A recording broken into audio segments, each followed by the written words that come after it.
Ladies and gentlemen, welcome to another episode of Will Discussion with Agent Smith. Today is June the 25th, 2023, and we are here to talk about the world. That means current events, foreign policy, economics, and shit like that.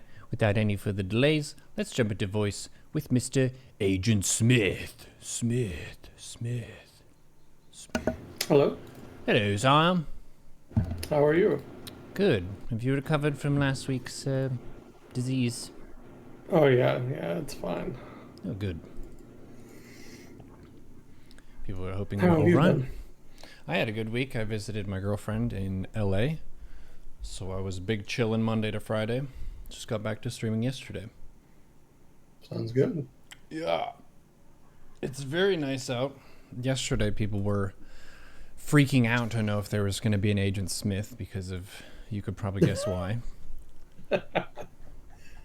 Yeah, it's been an eventful weekend. Yeah.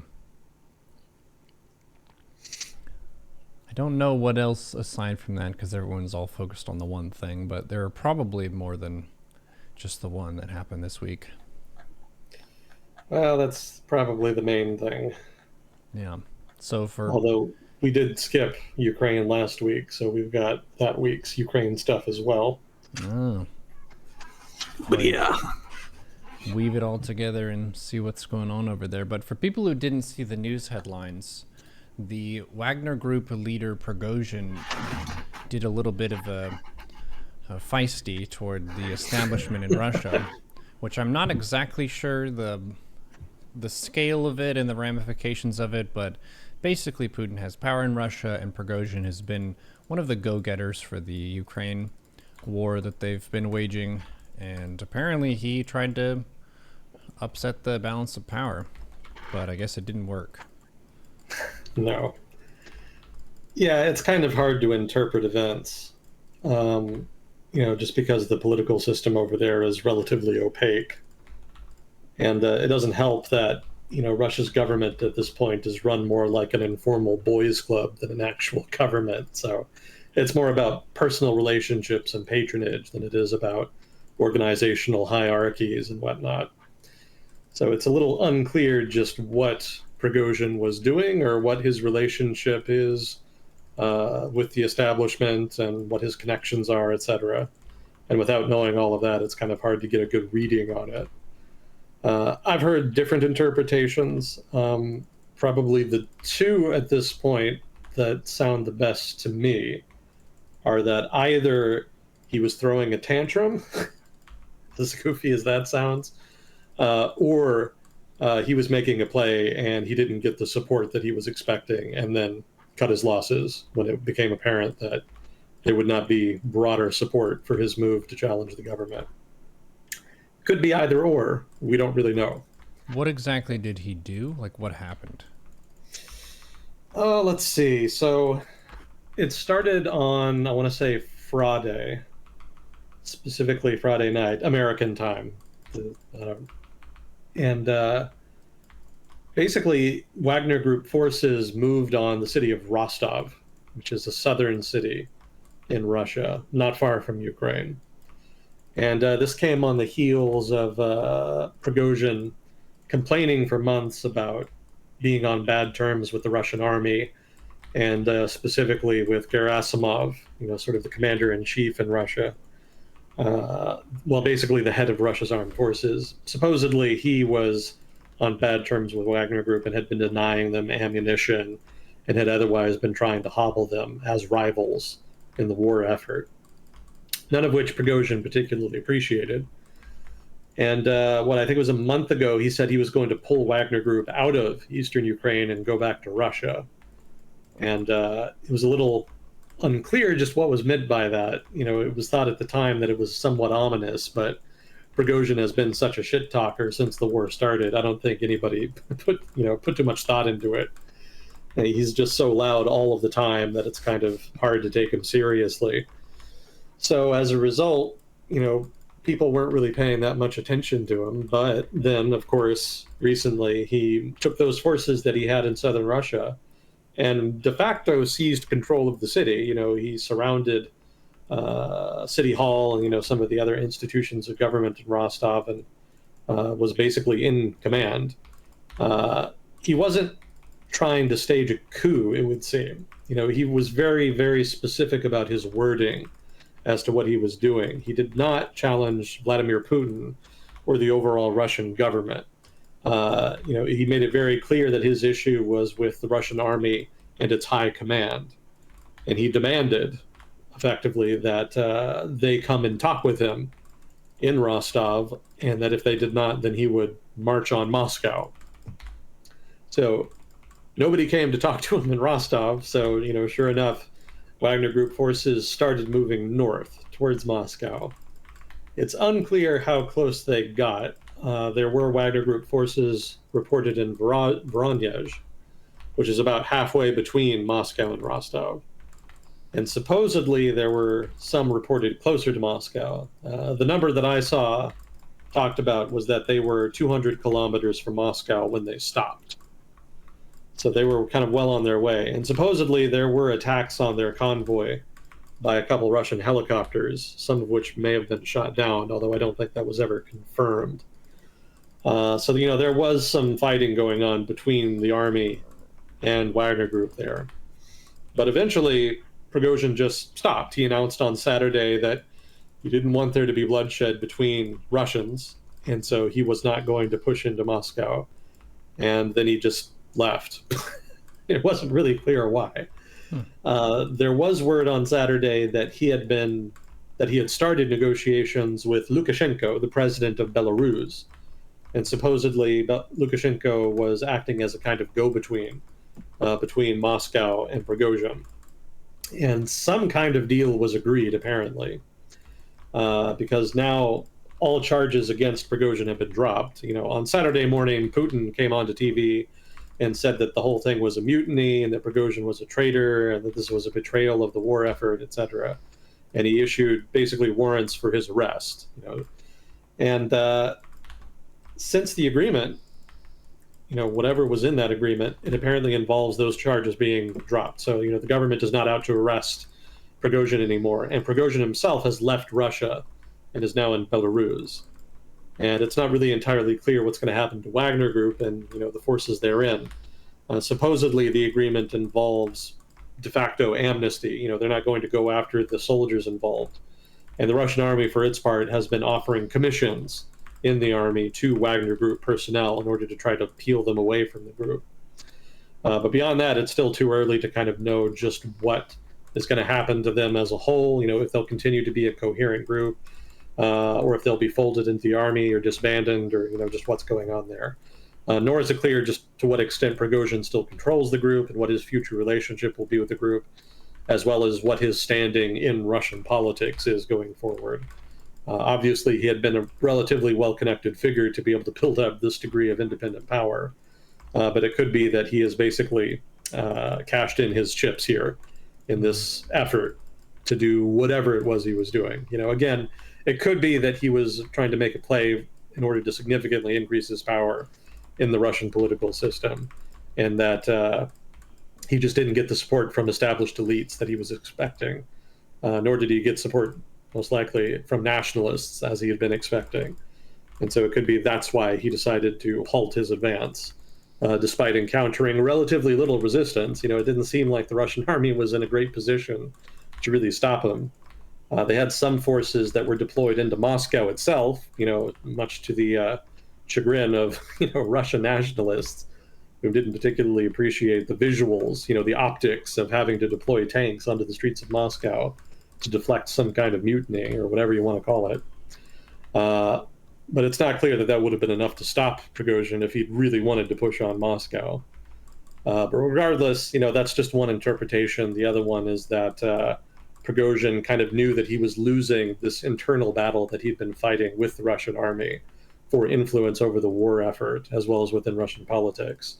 And so knowing that more and more pressure was, being heaped on him by his rivals, he may have just decided to make what you might call in American football a Hail Mary pass. This was definitely a big gamble on his part, but it may be that he had never had any real intention of pushing into Moscow. And maybe he just wanted to scare people in Moscow enough to try to get them to give him some concessions as part of some kind of deal.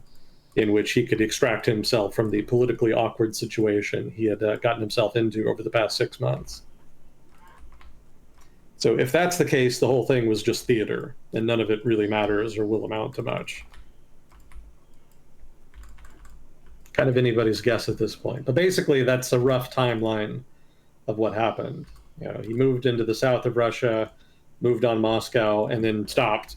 And now all of the Wagner Group forces are redeploying back into Ukraine, and Prigozhin himself is basically exiled, it would seem, in Belarus. Interesting. I saw some headlines, and obviously fog of war and all that were saying that they threatened Prigozhin's family or something. I feel like Prigozhin's the kind of really aggro person where that wouldn't really deter him, but I don't really know all of his Well, backstory. I mean, threats are part of the political landscape. I don't know that that would be enough to stop him. More likely he just felt that he didn't have sufficient leverage in whatever it was he was trying to do in order to pull it off. Mm-hmm. Or, again, in the latter scenario, maybe he got exactly what he wanted, a deal in which he could kind of get himself out of trouble and get out of Russia with his, life more or less intact. Yeah, neither scenario of the two that I'm talking about here really is great for Russian politics. It makes it kind of very clear what the disadvantages are of running a government as your own personal fiefdom, as Putin is doing. Vladimir Putin has created a political system which is heavily centralized. And I've even read analysts describe the current Russian political system as more centralized than the Soviet political system, which was an explicitly authoritarian system, obviously, but which had multiple poles of power within it amongst different competing actors within the Communist Party. No such competition is happening now. It's very obvious and clear that Vladimir Putin is the absolute center of that political system there, and everybody else just orbits around him. So in so much as there's political competition, it's not between parties or elites, it's mostly between people within Putin's personal patronage network, people who are dependent on him for the power and money that they have, push and, jostle with each other for influence within the Russian government, and more specifically within the administrative state that Putin basically uses as a source of patronage. So Prigozhin has been playing that game, and he's been playing it pretty aggressively since the war started. Just kind of what he hoped to gain or what his objectives were are all pretty ambiguous. But, again, ambiguity is par for the course for an authoritarian political system. We're not really going to know the concrete facts about what's happened probably for a long time. It'll probably be years or something. But regardless, just the fact that this is how political competition and disputes happens within Russia's political system really illustrates its inherent instability. So long as the leader on which everything hinges is a strong leader, it can work. But Putin is getting older, and from what I've read, he's getting less interested in governance. And that's something that's been happening over the past maybe 5 to 10 years.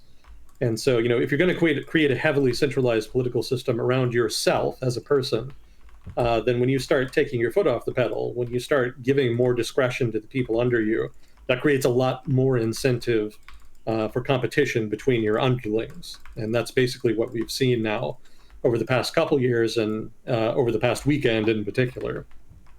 People are going to get ambitious. So that could get worse if Putin continues to kind of take a more laid-back approach to directing government affairs. If he does take more control, things could stabilize. But it's not clear if he wants to, or even if he sees this as an inherent problem. Prigozhin wasn't really much of a threat to him as a person or his government. So he could just see this as an interpersonal dispute within his patronage network that spun out of control. But otherwise, the network is still intact and the government's hold on power is more or less secure. How many resources do you think were dumped into this? Like, does this affect the Ukraine war that much? Not really. I mean, Wagner Group has, 25,000 thereabout troops? And they'd already been rotated out of Ukraine. So whatever the Russian army is doing in Ukraine right now does not hinge upon Wagner Group. So that's not necessarily an issue. And again, it doesn't seem like the army redeployed a lot of forces to try to deal with this. So I don't know that it's really going to impugn their operations all that much. Could be wrong. I'm not an expert. I'll throw out the usual disclaimer. I'm not an expert in everything I talk about on here. So if I ever say anything wrong, stupid, or biased, please let me know if I'm wrong. I want to know more than anybody. I don't read chat while we do this, but I will read it later. So feedback is appreciated. But that said, my impression is that the Russian army hasn't been put off too much by this. This seems to have been, in retrospect, more of a political tantrum than anything, and as such, it has not significantly impacted overall military operations or even necessarily the overall stability of Russia's political system. I've read some people say that this kind of illustrates the fickleness and the weakness of Russian politics, and that Putin looks more vulnerable, but I'm a little dubious. This isn't really something new. This is just how political systems like this function. They're inherently unstable. Things like this have probably already been happening more behind the scenes. What's unusual here is not that somebody made a play in order to grab more power within Russian politics. What's unusual about it is that it happened so openly, unusually so. I would point out, too, Prigozhin is not the only guy in Russia that has raised a private army. There's a number of elites, especially regional governors and whatnot, who have been doing the same, although they don't call them private armies, they call them volunteer groups. Supposedly, these are volunteer formations that have been raised to fight in Ukraine, but as some analysts have noted, after these formations have been, have been formed, they frequently don't deploy to Ukraine. Frequently, governors and other local and regional elites will actually hang on to them. So Prigozhin is not unusual in having a private army. He's just unusual in being so open and brazen about using it. Everybody else does something similar, but much more quietly. And it could be, and this is speculation on my part, it could be that one of the reasons Prigozhin did not push to Moscow is not because he didn't think he could take it, but because he didn't think he could hold it against what might have been an assortment of private armies led by rival elites that might have then been deployed against him. And that, of course, would have turned Moscow into a battlefield, which would have been bad politically for everybody involved. Mm. So unfortunately, or fortunately, depending on your perspective, the fallout from this is not likely to be all that great, I would guess. It's anybody's guess just what the hell is ever going on in Russian politics now, as always. But for now, it seems things have more or less returned to the status quo, and that this was more or less a tail event, you might say, an outlier event. Mm-hmm.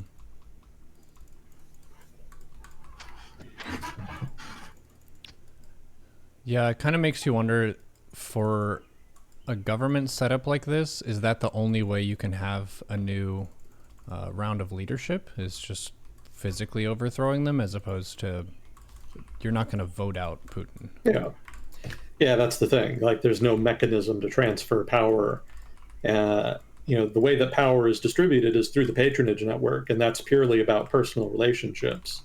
So if you can make one of your rivals look bad in the eyes of the patron, in this case Putin, then that guy's rewards, whatever positions in government, whatever corporate assets, whatever it is that Putin gave to that person to get their loyalty, that could be taken away and given to somebody else who is in more favor. And it could be that somebody else is somebody you're allied with.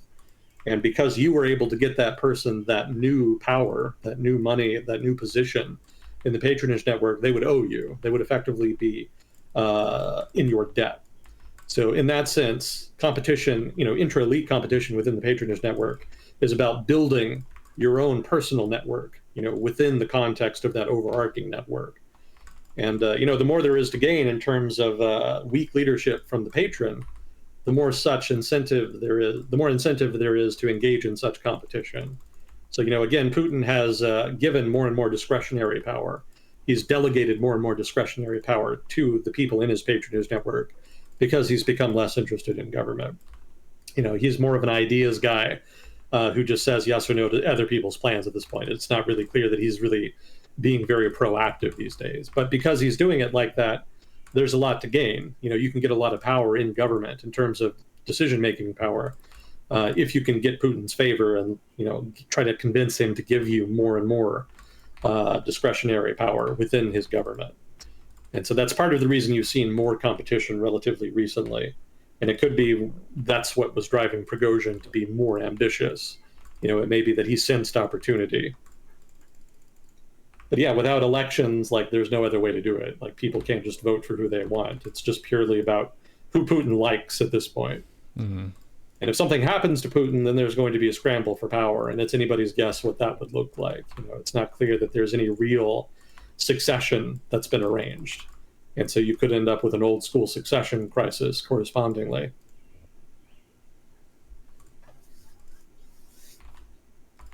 Interesting. Yeah, democracies generally don't function all that great, but they do have the advantage of not being prone to these kinds of shenanigans. Mm-hmm. Which is not to say shenanigans have not happened, just that in general, the design of democracy as a institution of government is just better overall. Mm-hmm. Gives you a little bit of insulation against this jockeying for power. Yeah. Yeah, it institutionalizes competition instead of just having it come down to whoever's the strongest or the most manipulative or whoever is the wealthiest, what have you. Mm-hmm. When it comes down to raw power, frequently it comes down to just violence. Mm-hmm. So democracy gives you another mechanism to kind of get around that.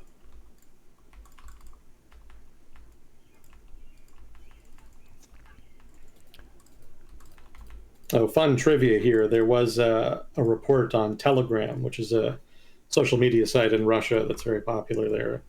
Apparently, while Prigozhin was engaging in his little operation, some hackers actually hacked Russia's some television channels in Russia, and started broadcasting statements from Prigozhin. Huh. Yeah, Russian TV has been getting hacked a lot since the war started, so that's not that unusual.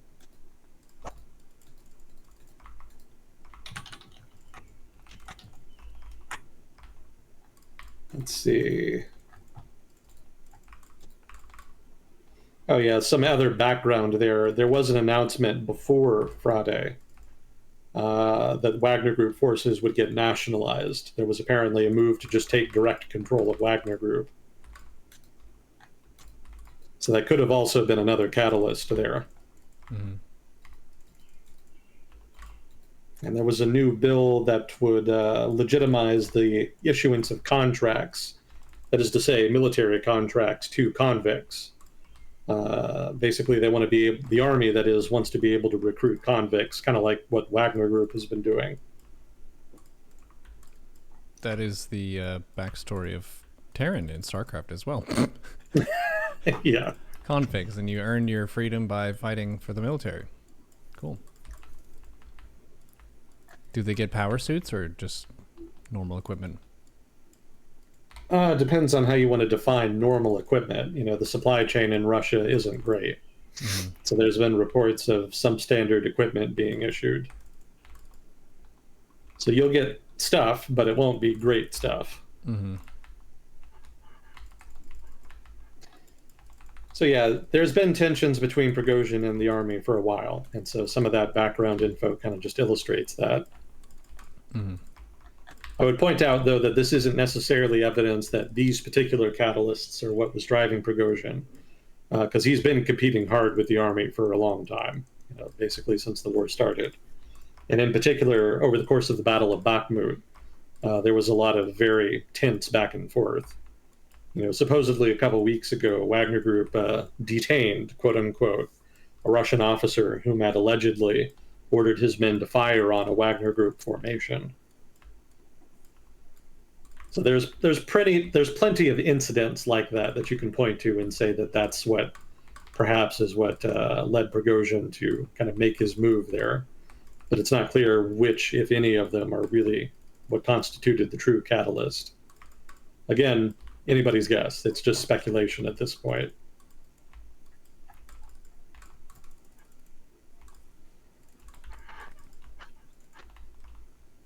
Well, let's see. I guess the other part of the Ukraine update today would have to touch upon the Ukrainian offensive and then Kakova Dam. Are you familiar? Had you heard that the offensive had started? Yes. Yeah, so that's been going on for a couple weeks now.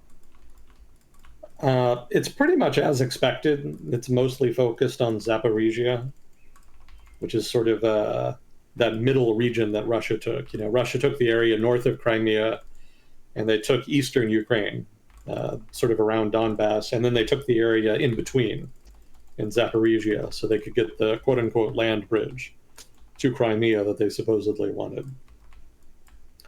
So, you know, attacking into Kherson province, you know, attacking into the area north of Crimea would be difficult because you pretty much have to attack across the Dnieper River, which is a very large river, and that was always going to be pretty difficult. And then, of course, you know, the bulk of the Russian army is deployed out in Donbass as a part of ongoing operations there. So the obvious target would be Zaporizhia. And so correspondingly, two of the major prongs of the offensive are focused there. One of them is more in western Zaporizhia, and is pushing south from Orkiv, a town called Orkiv. And then another prong is a bit east of that, and has been focused on trying to cut off a Russian salient that had extended into the Ukrainian lines. There's a third prong too, which is in Donbass, which is actually focused on Bakhmut. It's not clear if they're trying to push for the city itself or if they're just trying to even out the lines a bit. The Russians had been trying to surround the city, and so there were two salients that were kind of sticking out north and south around Bakhmut. And it seems like the Ukrainians are focused more on those than they are in the city itself. So all in all, gains have been pretty marginal, but that's not that surprising. You know, the talk that I had heard leading up to the offensive was that the offensive would not be like a giant big push, but would be, you know, a series of small pushes, making incremental gains over time, which is just about what the Ukrainian army is capable of right now. You know, given that it's still trying to build new units, rearm itself, etc., as well as continuing to deal with pressure from the Russian army. So results have not been dramatic, but, you know, there have been some gains. That's pretty much the summary of it. Now, Kakova Dam is a dam in the southern Dnieper River, which is very close to the city of Kherson in southern Ukraine. And basically, most likely the Russians, I mean, it hasn't been proven definitively, but most likely it's the Russians, destroyed the dam and have flooded the region south of it.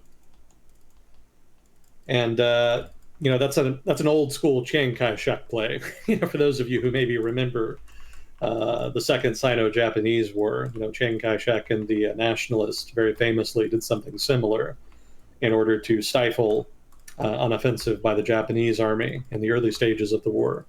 It seems here that the Russians kind of knew that a Ukrainian offensive was pending. It wouldn't surprise me if they had, you know, intelligence assets that had infiltrated the Ukrainian army and were kind of passing along information about it. So it may be that in anticipation of the offensive, they decided to blow the dam in order to ensure that the Ukrainian army did not conduct any operations along the Dnieper. And the advantage there for the Russians is that they can, you know, relatively safely redeploy units out of Kherson and towards other hotspots, specifically Zaporizhia and Bakhmut. So, of course, there's a whole environmental issue, you know, because they blew the dam. So there's a lot of flooding in the south there. And the reservoir to the north of the dam has been emptied out, which is going to be a problem for Ukrainian agriculture in the region going forward, since that had been a principal source of water for irrigation. So overall, minor disaster, possibly a major disaster, depending on the long-term impact. Pretty much more of the same as far as the war in Ukraine goes, just massive destruction.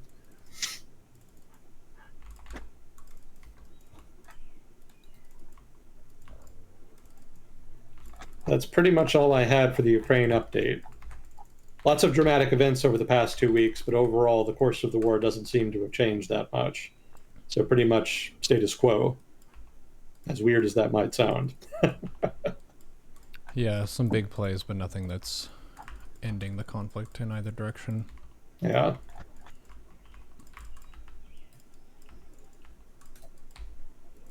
So alas, the war will probably continue on for some time yet.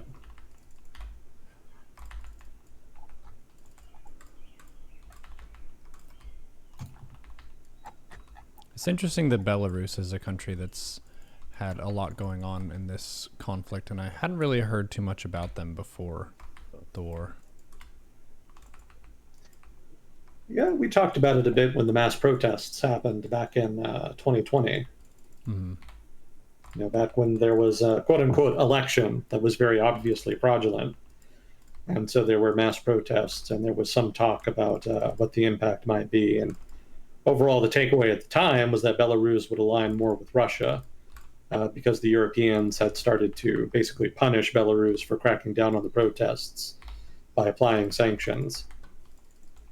And of course, the long term impact there was that Belarus ended up not feeling that it could resist Russian entreaties to allow them to use Belarusian territory to invade northern Ukraine in 2022. So, you know, debatable just how direct a link there is between the two events, but that seems like a pretty clear line of causality.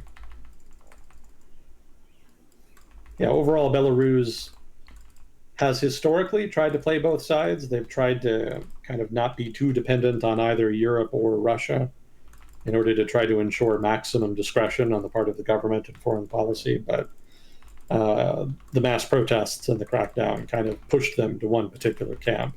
Mm-hmm. And it's put them in a very awkward position because overall the Belarusian government doesn't want to alienate the Europeans any more than they already have, for fear of being so dependent on Russia that they might not be able to avoid being, say, annexed into a quote unquote union state, for which there's been some talk for a couple of decades.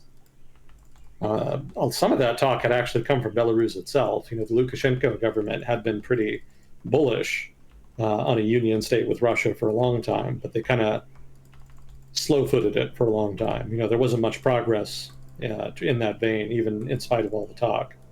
And at this point, given how much more leverage Russia has in the relationship, it seems Lukashenko government isn't nearly as interested in the union state as they had been. Now it's more the Russians who have been talking about it. Yeah, the Russian government supposedly has been pushing the Belarusian government to contribute troops to the war effort, but it just hasn't happened. You know, they made some moves like they were going to do it. You know, they deployed some army units close to the border with Ukraine, but ultimately nothing has happened, much to the chagrin of Moscow. So it seems like the Belarusian government is constantly basically just finding excuses not to deploy and otherwise to just kind of obfuscate its involvement in the war effort. So, you know, Russian units are still using Belarusian territory, but they're not actively using it to, say, invade northern Ukraine like they were at the beginning of the war. At this point, it's more logistical and more about deploying things like nuclear weapons, surface-to-air missile systems, you know, symbolic stuff like that, which is more aimed at trying to scare the West than it is at actually influencing the war effort in Ukraine. So it's anybody's guess. You know, I keep using that phrase today, anybody's guess, but there's a lot of ambiguity in these authoritarian systems. You know, the ambiguity here is just what kinds of arrangements that Lukashenko has with Putin. And in lieu of arrangements, just what it is that Lukashenko has planned as far as foreign policy and strategy, because it's pretty obvious he doesn't want to get involved in the war any more than he already is, in order to try to maintain some channels, you know, with Europe, so that he can kind of mitigate Russian influence to some degree. But whether or not that continues to be the case, whether or not the Russians make a play in Belarus that maybe forces his hand, or if maybe Lukashenko himself makes a play in order to try to further curb Russian influence, all of that is up in the air. Like, nobody knows. It's anybody's guess. That's all drama to watch unfold for later. If I had to guess, you know, the status quo is always a safe bet. So I would guess that Lukashenko will try to just keep his head down. You know, we'll probably refuse Russian requests to get involved in the war, but will otherwise just do nothing and try to pretend to be invisible so that they can pretend like they're not involved. Eventually, the war will end. So, you know, the less involved Belarus is, the easier it'll be to reestablish ties to Europe after the fact. And at that point, maybe they could try to gently push Russian forces that have deployed in Belarus out of the country and maybe try to restore relatively more sovereignty. We'll see what happens. All of that is in the future for the moment. There was a comment in Twitch chat a couple days ago that I feel like was a misquote. I'm not sure how they got this information, but they believed that you said that Crimea would never be back with Ukraine ever. And I was like, that doesn't sound like the type of language that Agent Smith uses. I said, if I'm remembering correctly, that I thought it was unlikely they would be able to take it back, certainly by force. That's a different statement. Yeah, it's a little bit different. I mean, if they can swing some kind of diplomatic arrangement where they get it back, maybe that could work, but it seems unlikely. I don't think the Russians are going to give up any territory, or at least not any significant territory that they don't think that they're in danger of losing anyway, by way of the course of the war. Mm-hmm. And, Crimea is just inherently hard to take and easy to defend, just given the geography.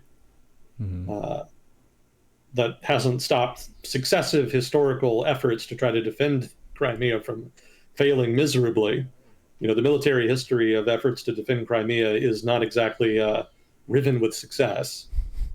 The Russians weren't able to defend it in the Crimean War, and then the White Russians in the Russian Civil War failed to defend it at the end of the Russian Civil War. So, it seems to be harder than it looks, going by historical precedent. But that said, in principle, it should be hard to take, given the geography. And the Ukrainian army already has quite a lot on its plate, as is. Mm-hmm. So I'm a little skeptical about their ability to take that. It seems like Donbass would be an easier target. Certainly Zaporizhia and southern Kherson are probably the most obtainable territories as far as Ukrainian military exertions go. But Crimea seems like a stretch goal at this point. Unless they want to do like some surprise attack, amphibious assault shit. That would definitely shock the world. Certainly the Russians. But, barring some kind of massive, well-planned, attack of that variety, it seems unlikely that they'll be able to take it back by force. Yeah, basically you're saying it's a highly defensible location. So if anyone's going to take it, it's going to be relatively hard compared to. Yeah, I don't know if you are in game or not right now. I'm not. So if you check out the map on Google Maps, you can look at northern Crimea, and you can see that it's not actually really connected with mainland Ukraine. It's actually only connected by way of two very narrow isthmuses. So, if you look at a map, like zoomed out, it looks like it's connected across like a broad swath of land, but it's actually not. The territory between those isthmuses is actually just a big lagoon, which is not really navigable, if you're an army. So it's actually more defensible than it looks at first glance, because those two isthmuses are very narrow. If you can just defend those two choke points, then you can effectively prevent any invasion by land from the north. Oh, yeah, I see these two roads. There are only two roads in and out from Ukraine. Yeah, and you can see the big lagoon there between them. Yeah, so they would either have to like overpower through those two direct obvious routes, or like you said, do some Navy SEAL shit and like show up randomly on the side. I guess it's fairly easy to detect boats that are moving en masse with radar and just satellite and stuff. Well, the bigger issue is going to be Russian intelligence. For all of the gains that have been made in the quality of Ukrainian institutions over the past 10 years, it's likely that Russian intelligence assets have, that is to say, it's likely that Russian intelligence still has relatively significant assets within Ukraine. So probably if they were planning a big amphibious operation, the Russians would probably hear about it first, such that they would not be surprised. So yes, they would be able to detect them as they were traversing waterways approaching Crimea, but the intelligence issue is probably the bigger problem there. Mm-hmm. So most likely the Russian army would be relatively prepared. Yeah, it's unfortunate that at the beginning of the war, Ukraine's southern front collapsed. the Eastern Front in and around Donbass, and of course, famously, the Northern Front north of Kiev, all of those were able to hold their own pretty well overall. But in the south, Ukrainian forces just melted away. Part of that had to do with, again, Russian intelligence activity. They were able to kind of bribe some people. Other guys just ran. There was a lot of problems as far as the Ukrainian defense of Kherson. So it's particularly unfortunate because if they had managed to hold, then they could have held on to those two bottlenecks down there. It's not just a matter of those two bottlenecks making Crimea difficult to invade. It also makes it difficult to invade from Crimea if you can hang on to those. But unfortunately, the Russians were able to push past those isthmuses, and so now the front line has moved to the Dnieper River. Mm-hmm. Yeah, so it's this river here. And then Ukraine has basically what's north and west of that, and Russia has what's south and east of it. Yeah, pretty much. Like you can see the city of Zaporizhia on the map. Mm-hmm. So the Ukrainians control that city and maybe like 50 to 100 miles south of that. And then there's a line going east. Actually, I can send you the link of the updated map. Yeah. Let me just get that out. I'm still using the live map, so some people don't like that. I think somebody in chat was saying that there's a better one, but for the moment, this is the one I've been using. Let me see if I can find you here. There you go. So you can kind of see where who controls what territory, basically, and you can see very clearly how the line of control kind of runs right along the river there. Where are you sending this? Discord. Cool. I think. Did I do it right? I did not receive it. Maybe you put it in the Agent Smith channel. I think a direct message. Oh, no, you put it in the Agent Smith channel. Oh, sorry. Okay. It's okay. I clicked the wrong thing. There's a lot of Neuros here in Discord. Yeah. There was a day where we replaced everyone's name with them. It was pretty funny, but got stuck that way for some people. Cool. So yeah, I can see the big line of conflict, basically. So yeah, Dnieper River. Can I zoom? Nice. Yeah, so they've got the river and to the shore of that. And then Russia has all this territory down here and Crimea. What's this blue line? That's territory the Russians had taken, but which the Ukrainians were able to take back. So they just have this road? Oh, sorry. That's actually a canal. Oh, it's a canal. Gotcha. I thought you were talking about the shaded blue area. Oh, no. Yeah, the blue line is a canal that takes water from the Dnieper and sends it to Crimea. Crimea doesn't actually have enough fresh water for its population, and so that canal actually provides most of it. The Ukrainian government actually cut them off from that, controversially, after the events of 2014. And so reestablishing the flow of that water was actually one of the reasons that the Russian government cited for invading Ukraine and trying to take all of this territory here.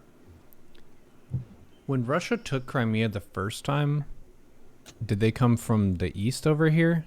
Like on the eastern edge of Crimea? That's a good question. I think so. I think they used airborne troops, actually. Oh. So I think they came by helicopter. Also, I think they used paratroopers, so by plane as well.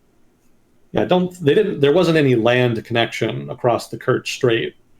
They hadn't built that bridge that exists there now yet. So at that time, either amphibious landings or by the air were pretty much the only ways to get troops on the ground. And I think it was mostly airborne troops at the time. Yeah, that was such a weird encounter compared to what the conflict is now, which is a lot more heads up and out in the open. The little green men. Oh, whose soldiers are those? I don't know. I really don't know who those people are, but they're taking Crimea and they're giving it to Russia.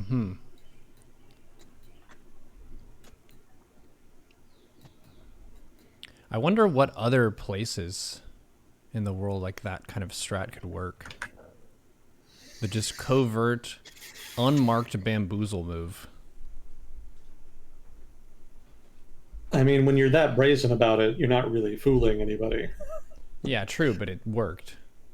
Yeah, it worked, but I mean, they could have just as easily sent in regular army units, and it probably would have played out pretty much the same. Do you think the The reaction issue, from the world would have been the same? yeah, pretty Okay. much the same. Because again, everybody knew they were Russian army units anyway. So I Yeah. mean, yeah, it would have been pretty much the same. The issue isn't so much, where can you be sneaky and get away with it. The issue is can you be brazen and get away with it. Mm. Whether if you can be brazen and get away with it, whether or not you want to be sneaky while you do it is optional. Mm-hmm. Maybe there's some domestic political reason you want to do that. In the case of 2014, the Russian government was trying and failing to try to inspire a native uprising by indigenous Russians in eastern Ukraine and Crimea. They wanted there to be rebels to rise up against the government that the Russian army could then be seen to be helping. Or, better yet, could be seen to be just providing material support without any direct intervention. But that didn't pan out. There were some militants who rose up, but for the most part, most people didn't care that much. The largest faction in any civil war is the faction that's apathetic. They don't really give a shit. Mm-hmm. They just want everybody to shut the fuck up so they can get back to normal life. Dude, that's what I was telling people about your average American when it comes to the politicized media we browse. It's like, bro, the vast majority of people give zero fucks about either the Republicans or the Democrats. So when you're trying to make a super intense us versus them, you're drumming up stuff that's totally disregarding the main demographic of us, which is people who are just trying to pay rent. Yeah. Yeah, that is the dominant political force, for better or worse, depending on who you talk to. So, the Russian effort to try to inspire those rebels didn't work. And so that's really when they started sending in the regular army units. But they still wanted to try to pretend that it was a native uprising. So they refused to admit that they were regulars. Instead, they tried to pretend that they were just locals who had seized Ukrainian army equipment. Yeah, that didn't work either. That wasn't fooling anybody. And as I recall, there wasn't really any surge in recruitment, for the separatists as a result. But if they hadn't cared about trying to make it look like a local uprising, then yeah, they wouldn't have bothered. They would have sent in the regulars and said, yeah, we're intervening. And if you don't like it, then tough shit.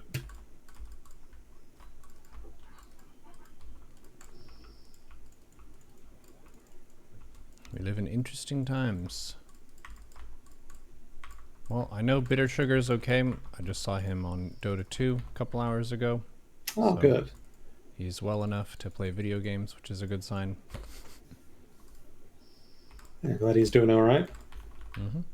Hopefully his family isn't in Donbass anymore. Yeah, I think they all got moved to Kyiv. The only downside is there was a nice house out there that they won't be able to go to. Well, all wars end sooner or later. True. Unfortunately, this one's probably going to end later, but it will end eventually. Mm-hmm. We'll see what happens. Did we have any questions or whatnot, or are we kind of free-form today? I think you got the first question just above your map that you linked in that channel. Oh, okay. Let's see. Can you tell us about... Can you tell us about the fishing trip between Supreme Court Justice Alito and Paul Singer? No, I cannot. I haven't been following all the Supreme Court drama much lately. Yeah, there's been talk about ties between... I mean, the bigger one was Thomas, because he's been apparently taking trips and stuff on the dime of a friend, a quote-unquote good friend. And that has a lot of people pretty suspicious. More recently, there was more information about Justice Alito and Paul Singer here. But yeah, I hadn't been keeping... Nothing is going to be done about it. It's going to maybe illustrate the lack of norms on the court, and specifically rules around ethics and whatnot. The Supreme Court of the United States apparently does not have any formal set of ethics rules, which I find somewhat entertaining. It's supposed to be a storied institution in the United States, but I guess they just never quite got around to that. To be fair, it's a very high level institution. So, most of the people who get there generally are not getting there because they have a history of engaging in shenanigans. The process of qualifying for Supreme Court justice itself kind of requires people to have a relatively clean record, especially over the past 50 years. So, that being the case, they probably hadn't had to worry about ethical violations too much historically. But, it's 2020s, so you kind of got to keep up with the times. It would be kind of nice to try to modernize the institution. But they haven't done that, and so that's creating room for these little mini scandals that have been popping up.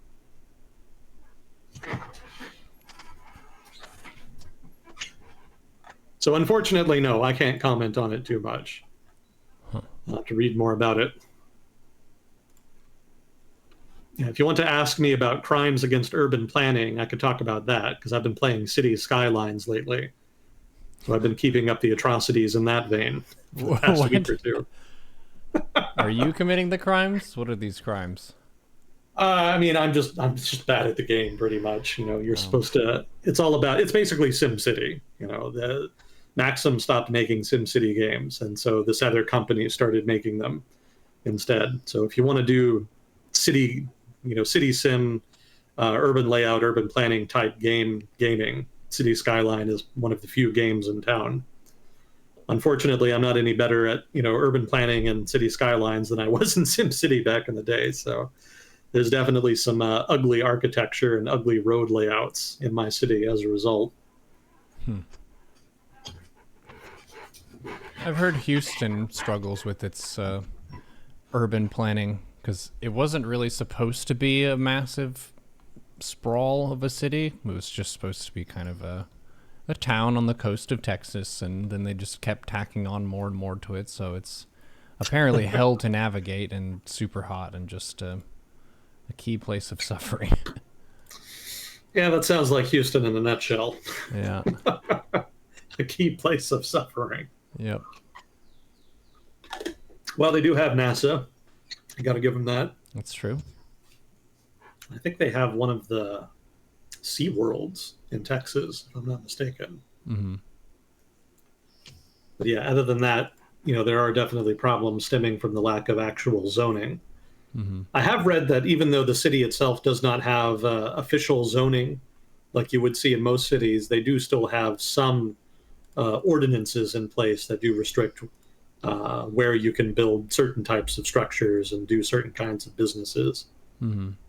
So it's not a complete, Mad Max style chaotic urban planning layout. There is some effort at organization there. It's just not nearly as much as in other cities. Mm-hmm.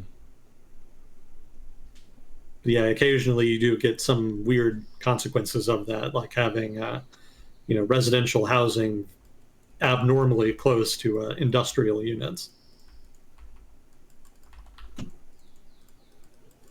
Yeah, that doesn't sound very nice for the people in that housing. Well, yeah, what do they call that?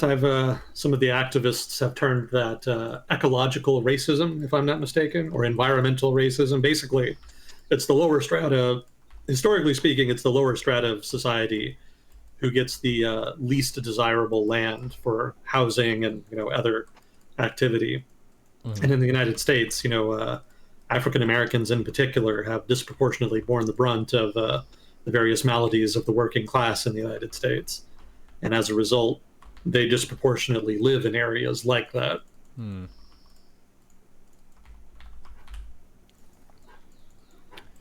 Yeah, so perhaps I watched a documentary that was on urban planning in general, and one of the things that this particular presenter was, I don't know if butt mad is the right word, but definitely raising concerns about is the American emphasis on using cars to go from place to place, and how it's been very heavily marketed as like a key item that people in the US should have. And it is a huge country, so in one sense it does give the motorist a lot of freedom to go wherever they want, but vehicles traveling on roads is one of the least energy efficient ways that you can move people around.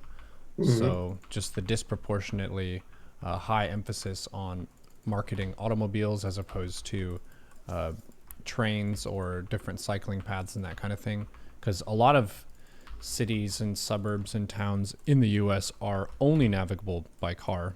They don't even have good sidewalks or anything. Yeah. So yeah, one of the things that they're trying to do more of, and you see it in a lot of the more progressive places and stuff, and in Europe where they have walkable cities and a lot of the roads are just closed off to automobile traffic so pedestrians can walk around and whatnot. Yeah, there's been a lot more awareness about urban planning in the United States on account of Not Just Bikes. Have you ever heard of him? Uh-uh. It's a YouTube channel. It's a guy who just talks about urban planning and specifically rants, well, not rants, to be fair. He discusses, shall we say, the lack of walkable spaces in the United States and the overdependence on the automobile in U.S. urban layouts. And that's always been a thing, but nobody made a YouTube channel about it really until he did. And it kind of really took off. So now there's, a bunch of subreddits and whatnot kind of centered around criticizing, automotive culture and dependence on car travel in the United States. Yeah, I remember when he first started up, a year or two ago, I guess, and I remember thinking, oh, this is going to be a thing. Because nobody's ever presented it in quite such an accessible fashion before. Yep, that's one of the interesting aspects of the distribution of information. And I talk with my Twitch chat about this a lot when it comes to debates and arguments that happen, and how people have very strong opinions and they'll sometimes present them in a way that is too technical for their audience, or it lacks enough rigor to actually hold up under scrutiny. And it's really difficult to be able to find ideas that hold up in both forums, where it's engaging for the layperson and the layperson can understand your argumentation, but then at the same time it's also sturdy enough information that it holds up if you try to test the hypothesis and that kind of thing. Yeah. But with the fast-paced clickbait social media that we have now, a lot of people get their news from social media, which sometimes may be good, sometimes may be shit. Often the latter, unfortunately. Yeah, Not Just Bikes does a pretty good job. I haven't watched everything he's made, but the stuff I did watch seemed relatively quality. If I had any substantive criticism to give, it's that in the videos I saw, he was leaning really, really heavily on just one report. I don't remember what the NGO was that he got the report from, but basically he just used that report as the basis for his criticisms of urban planning in the U.S. So that's always a little bit risky to just lean on one report like that. Invariably, there's going to be issues with any given effort, to try to analyze a given issue. So it's better to try to look at, the work of multiple analysts to try to see what, different angles, what different approaches to the problem look like, and also look at critiques of work, as well, to try to look at and see the flaws in the way people are approaching problems. So, I haven't done the work of digging into the report that he was using, but I'm sure it's fallible as much as any other. So there probably are some things to critique there. But, overall, the logic seemed sound. He wasn't going crazy and saying, the world needs to be just completely overturned in order to create walkable cities in the U.S. He mostly just stuck to some of the basic data points in the report. And that's pretty reasonable. That's pretty much the way to do it. But Agent Smith, what if I just want to have my pre-existing biases confirmed? Well, you don't need to go onto YouTube for that. You can just find the nearest mirror and work with yourself. Nice, that's a good idea. That way we'll have agreement all the time. There you go. Well, let's see. I think... Yeah, I pretty much failed to answer the only question we had today, but I think that's the only one we've had thus far. Okay. Yeah, okay. Well, was there anything you wanted to talk about?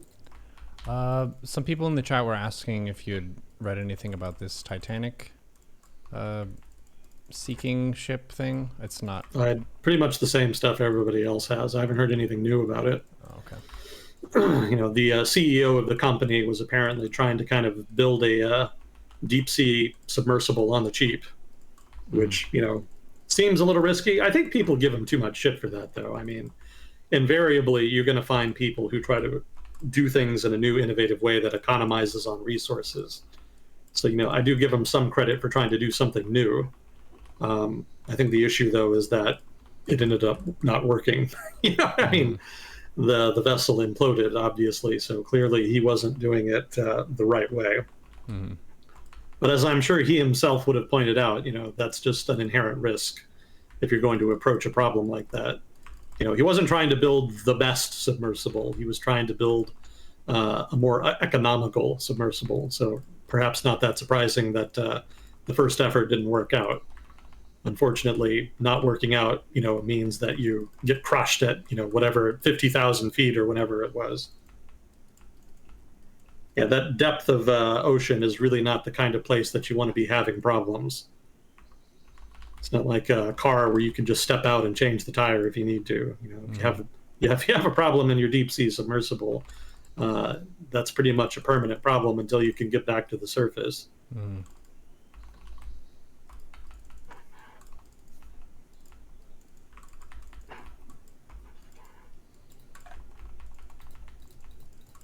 Oh, and it did implode, by the way. That seems to be the consensus now. There was some ambiguity about that for several days. There was a sense that maybe they were just stuck or that there was some kind of other malfunction, but it turns out that given the wreckage that they've seen thus far and given some of the audio from when the submersible first disappeared, the most likely explanation is that it suffered a catastrophic failure and just imploded outright. Which is bad, but in a way that's better than just, being stuck at the bottom of the ocean and then suffocating slowly over the course of 4 days, depending on one's point of view.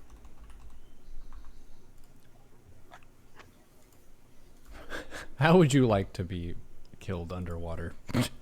Slowly or quickly? Yeah, it kind of reminds me a little bit of the testing of systems for astronauts when that's an extremely hostile environment, which means if there's any issue with the vessel you're traveling in, you're toast. It's just how it is. Yeah.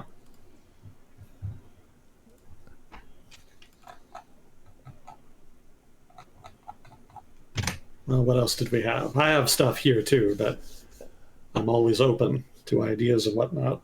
Yeah, we did a Cuba breakdown. I talked to my dad a little bit about that after that episode because he was alive during the Cuban Missile Crisis and the Cold War and Bay of Pigs and all that. What did he have to say? Yeah, just kind of confirming the sense of rivalry between the U.S. and the Soviet Union and how there was absolutely like high alert of it's a capitalism versus communism wrestle for power on the globe. And Cuba wasn't just a country that like chose communism for itself. It was also intervening in other countries and stimulating uprisings and stuff, which is kind of tipping the balance, not just for their own country, but for other ones. So you could say that that's fair in a sense. If the US is doing it, then it's fair if they're doing it too. But yeah, absolutely. It's going to make them into direct enemies.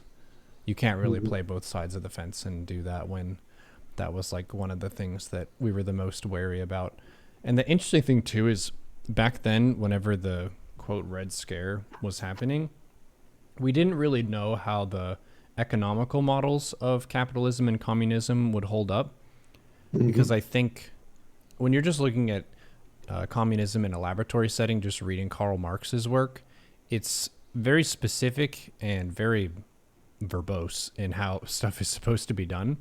And when you put that in the hands of an authoritarian government, it's really not going to land very well and be true to the shape of communism. But I don't know if any country has really done it in the way that Karl Marx envisioned, because it kept going to these very high population authoritarian governments who use communism instead of, I think what he had in mind was like a small, already developed country like Switzerland or something, where they have enough wealth and resources that they can be fairly self-sustaining and then divide their stuff between each other. but then you're giving this to countries like China and the Soviet Union that are just massive, and you have to really adapt the model a lot to it. But I think if we knew that communism would trip up when it comes to just economic growth, we might have been less scared of it. I'm not sure. Well, debatable. I mean, my understanding of the Cold War is that it wasn't really about communism versus capitalism. It was really much more about authoritarianism versus democracy. Because the communist critique of democracy is that it's not real. It's just bourgeois autocracy. Basically, the democracies are invariably dominated by the representatives of capital owners, the people who control the commanding heights of the economy, and that everything that happens in the economy is either not a threat to them or is stage managed by them. But there's nothing that ever happens in a liberal democracy that would necessarily threaten their position. And so the communist critique then is that democracy is fake because you don't really have a choice unless it's a choice that is not seen as challenging the status quo substantively. Mm-hmm.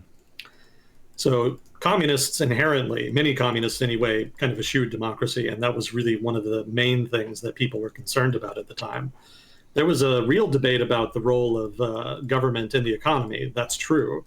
But that was already resulting in changes in economic management, even within liberal democracies. That's where kind of Keynesianism took off. There was a real sense that government needed to take more of a role and needed to take more of a managerial approach to ensuring that, even if it didn't necessarily direct resources itself, that it could at least try to ensure that the worst excesses of a laissez-faire system were mitigated and controlled for. So, the economic side of the conflict was there, but it wasn't really the main issue. If you were living in a liberal democracy during the Cold War, the bigger issue is that basically radical left-wing extremists who didn't think that democracy was real were going to seize power and create concentration camps for the liberal bourgeoisie. So, that's definitely one framing, and that's generally the one that I think is probably the best framing overall. Because there were plenty of socialists in, say, the West, even in the United States, who did not trust the Bolsheviks. The Bolsheviks were seen as extremists, and they were extreme. Even in Russia, the Bolsheviks were the most extreme left-wing party in Russia's political system at the time of the revolution.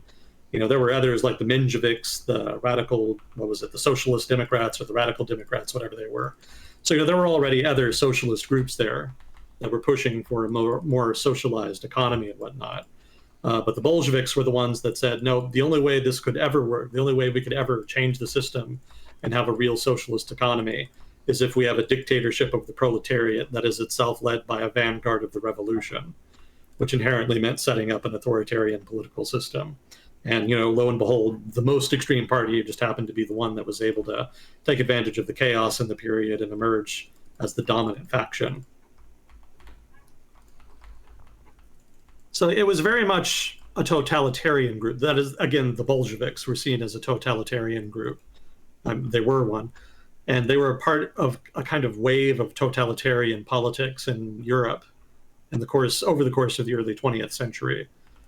So, in that sense, they were seen as part of a trend and not necessarily a unique issue unto themselves. Certainly if you were, say, a Western European diplomat or an American diplomat in the early 20th century, and you were trying to kind of understand and control for all of the international pressure that was being wrought by totalitarian governments that had emerged, like those in Germany and Russia, you would have seen them as being very similar. Obviously, in terms of policy, very different. But overall, just the challenge that they posed for those countries that wanted to retain their liberal democracies, the challenge looked very similar, regardless if it was a far right-wing guy saying that liberal democracy is fake or a far left-wing guy. Regardless, they're both trying to end democracy and are both a threat to the establishment and to the status quo. So, that's relevant here because, again, if you are responsible for constructing foreign policy in, say, the 1920s and 30s, the challenge posed by Nazi Germany and the way you deal with that is actually pretty similar to the way that you deal with the Soviet Union later on during the Cold War. When I was doing research for the Rio Treaty thing I did on SoundCloud, one of the things that stuck out to me is that a lot of the things the United States did to try to mitigate German influence in the 1920s and especially in the 1930s was almost exactly the same as the kind of things it would do later on during the Cold War, especially in Latin America. In the 1930s, there was a lot of German influence in Latin America. A lot of Germans had migrated there and were working, had started businesses. There was a major German-owned airline that had set up in Latin America and was challenging the United States for American airlines for market share. And there was a number of German landowners in Latin America who had political connections with their governments in the countries that they lived in. So, there was not inconsiderable economic influence, German economic influence in Latin America in the lead up to World War II. And the United States very much recognized that that was an issue, especially given that, there was a very real possibility that a war would break out, as it eventually did. And so the Roosevelt administration specifically, as well as, earlier administrations, but especially the Roosevelt administration, took action to try to limit that. So they put a lot of pressure on Latin American leaders, especially in Central America, where American influence was at its strongest, to try to cut ties with Germany. They didn't want countries buying military equipment from Germany. They didn't want German advisors deployed in Latin America. And they also wanted pressure to be put on German-owned businesses. Once World War II started, the United States heaped on pressure on pretty much every country in Latin America to seize the assets of any company or whatever, basically any substantive assets that were owned by German citizens in Latin America. And they even went further than that and requested that Latin American governments round up German-born citizens, German-born people, regardless of whether or not they were citizens, and send them to camps where they could be kept until the war was over. And actually, most of those camps were in the United States itself. I'm sure most people are probably pretty familiar with the Japanese internment camps, right? Japanese Americans were rounded up and sent to camps during the war because there was a concern that maybe they would be pro-Japanese, that is to say, pro-Japanese government. We actually did the same thing with Germans, not Germans in the United States, but Germans in Latin America. And we had very similar camps for them in the U.S. So, that's actually even more extensive than what happened during the Cold War, because, even during the height of the Cold War, we didn't ask Latin American countries to round up communists and send them to concentration camps in the United States. There was a number of countries that did that in their own territory, but, we didn't do it ourselves here in the United States. So, again, that's just to illustrate that from an elite perspective, from the perspective of policymakers in the United States, at the very least, the early part of the Cold War was probably seen more as an extension of the competition against Nazi Germany, not in the sense that they were competing with the same country, but in the sense that they were competing with an anti-liberal, anti-democratic, totalitarian force that was ascendant in the world. And that's also relevant to understanding the early Cold War, because a lot of people in the United States at that time, including elites and policymakers, assumed that communists all over the world were controlled by the Communist Party in the Soviet Union. And so that's relevant because, the Soviet Union was not like Nazi Germany in the sense that it predicated its legitimacy on ethnicity, right? So Nazi Germany was able to expand its territory partly by citing the presence of ethnic Germans in surrounding countries. And so, the desire to bring them into the motherland was a nominal casus belli for a number of annexations and eventually World War II.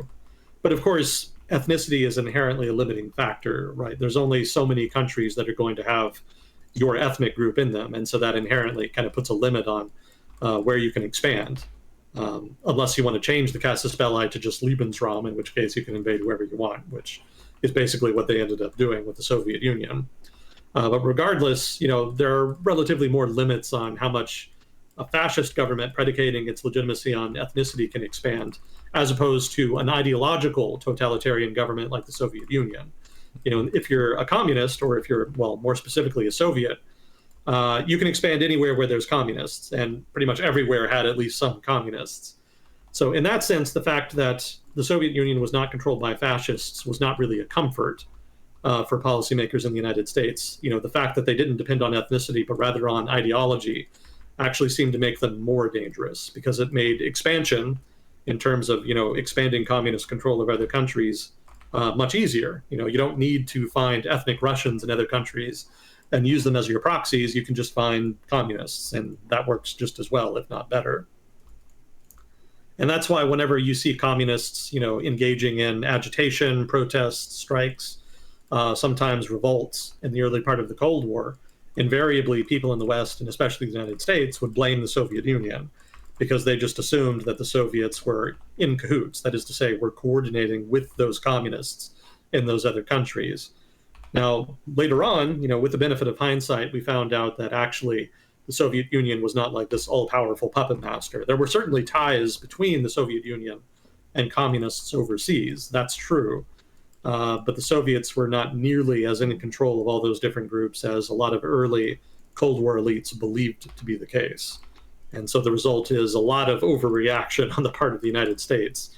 Whenever they saw communism anywhere in the world, they invariably acted as though it was akin to Nazi Germany trying to annex new territory, because in their minds, that was the relevant analogy. That was the type of totalitarianism that they were trying to deal with. So that perception changed over the course of the Cold War. The Soviets were seen as being weaker in terms of their ability to influence events in other countries. And eventually the West became more secure in terms of its ability to deflect communist criticism by expanding social safety nets, social spending, etc. And so the perception of the Soviets shifted from malign puppet masters to being just an authoritarian rival, that they could deal with more or less on equal terms.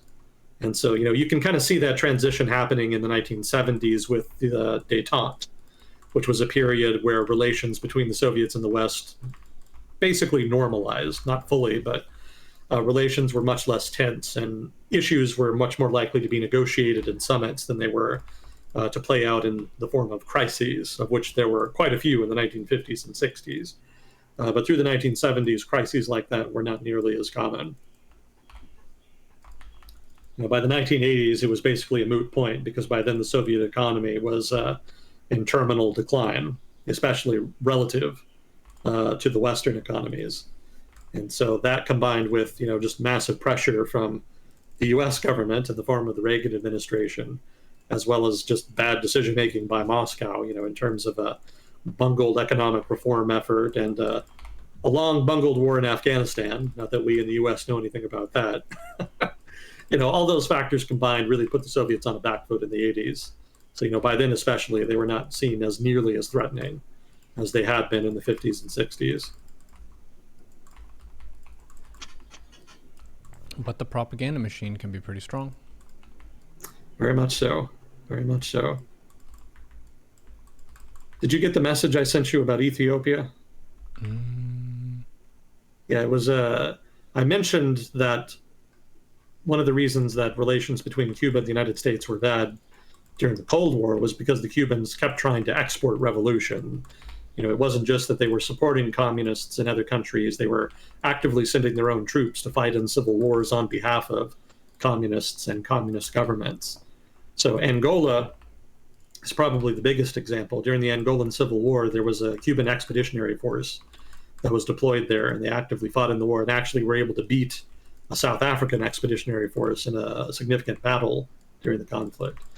But I actually forgot another conflict that they participated in, which was the war between Ethiopia and Somalia in the 1970s. That was called the Ogaden War. That was basically a territorial conflict over territory populated by ethnic Somalis that was within Ethiopia.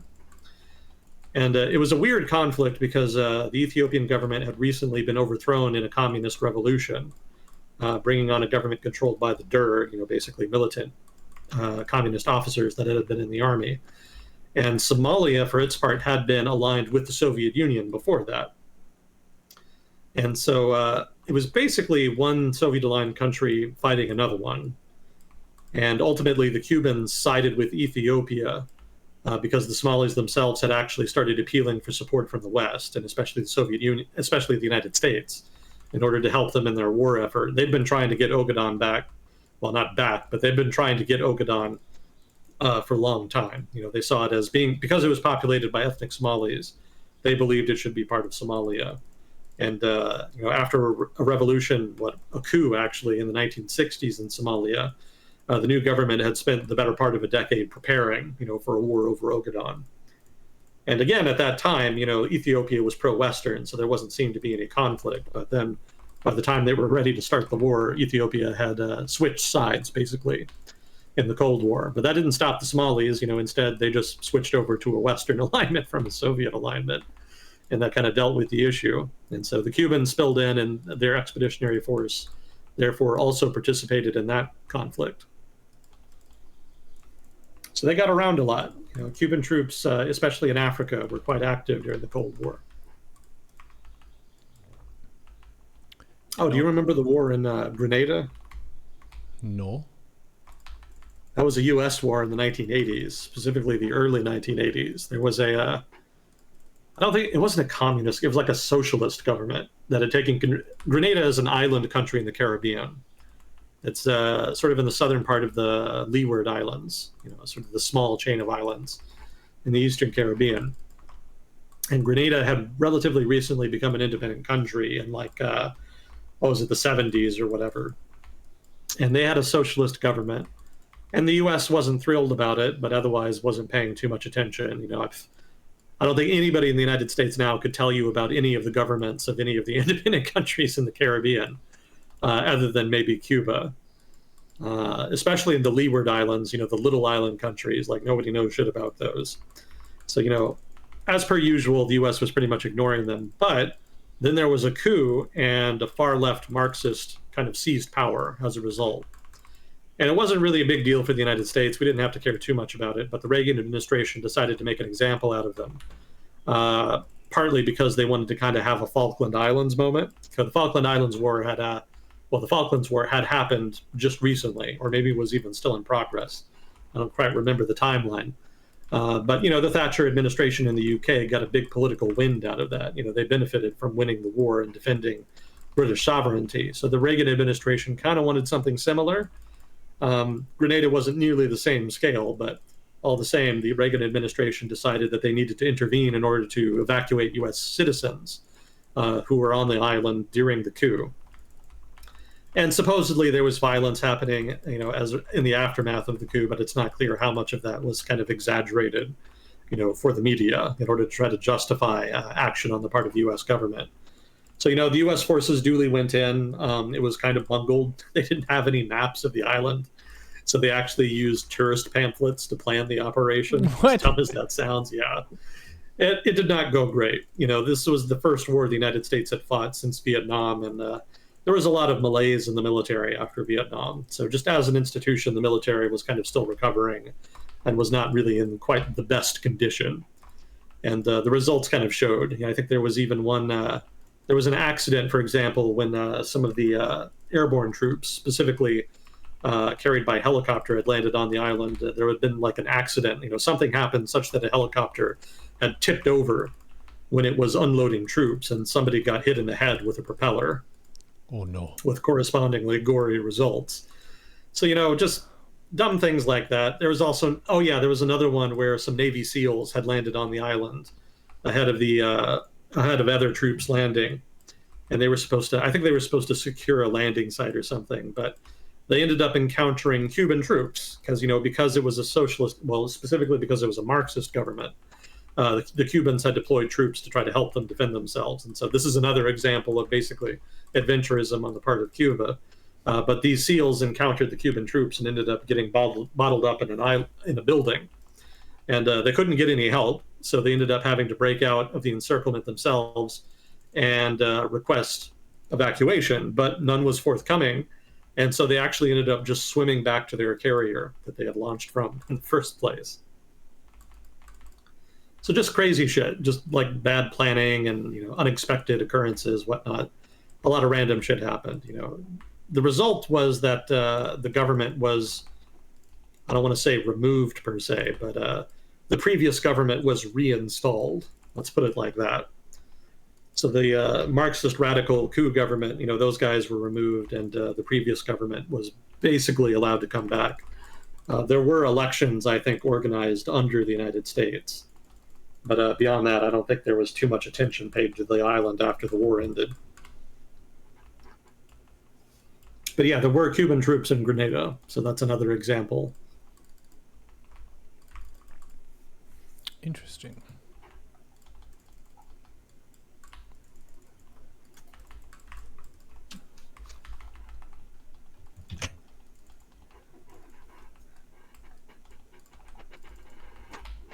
We have a interesting match here. I have an opponent who's basically scanning my army without information, and they're playing very passively.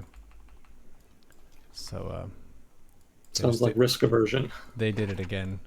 No, it's potentially a map hack, which is pretty funny.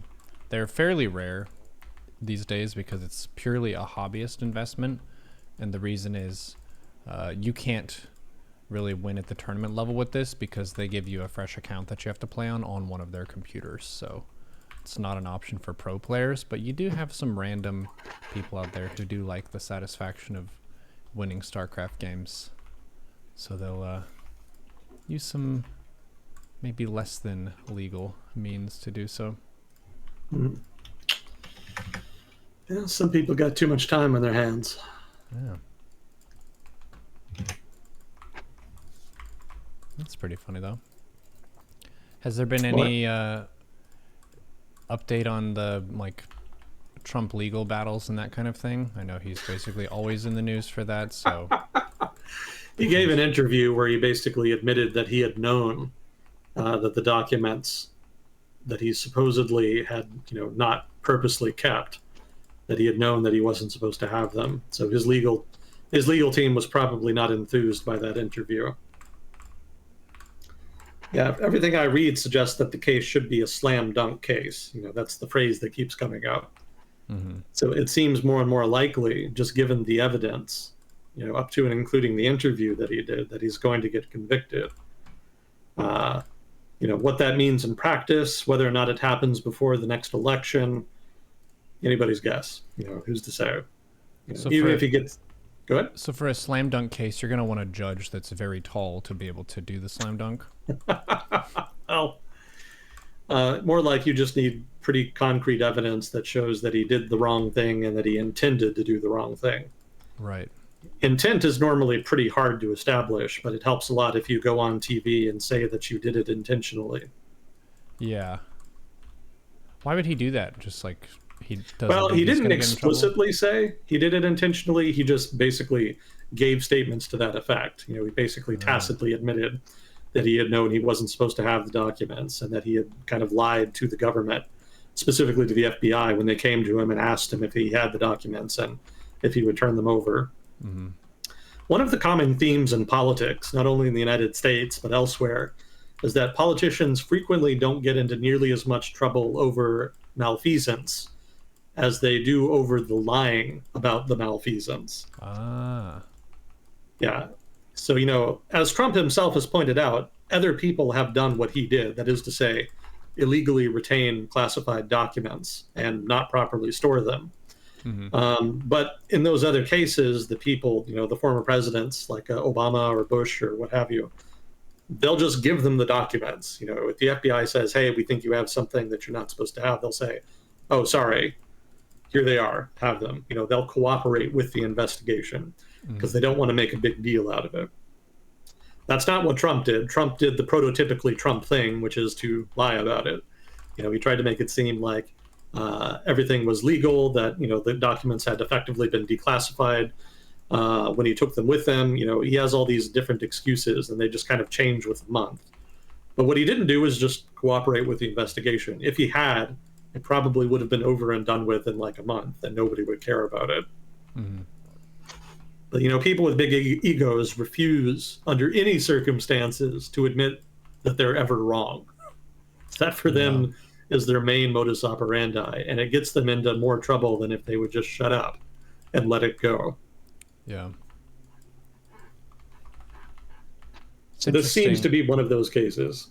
It's interesting that that's one of the things that certain people are better or worse at. I'm not sure if it's a demeanor thing or if it's like how they're socialized, but that's one of the things that I found really intriguing about Kukyo when I first met him was he didn't really fall into that trap of the smart kid who wants to prove that he's the smartest kid, which is a pretty dubious title to hold when you think about intelligence. Kind of depends on what type of intelligence you're talking about. Is this like your ability to fix an electronics item or to recite Shakespeare from memory? Like, what are you focusing on here? And a lot of people, they just refuse to admit that they're wrong about something, even if they could be smarter for the rest of their lives if they were just like, hey, yeah, that was incorrect. Let me just update my stance on that. It would be a bit smarter. Unfortunately, they see it more as a contest of wills than sharing of information. And the result is that conversations frequently are more contested in nature than they would be if they were just trying to learn.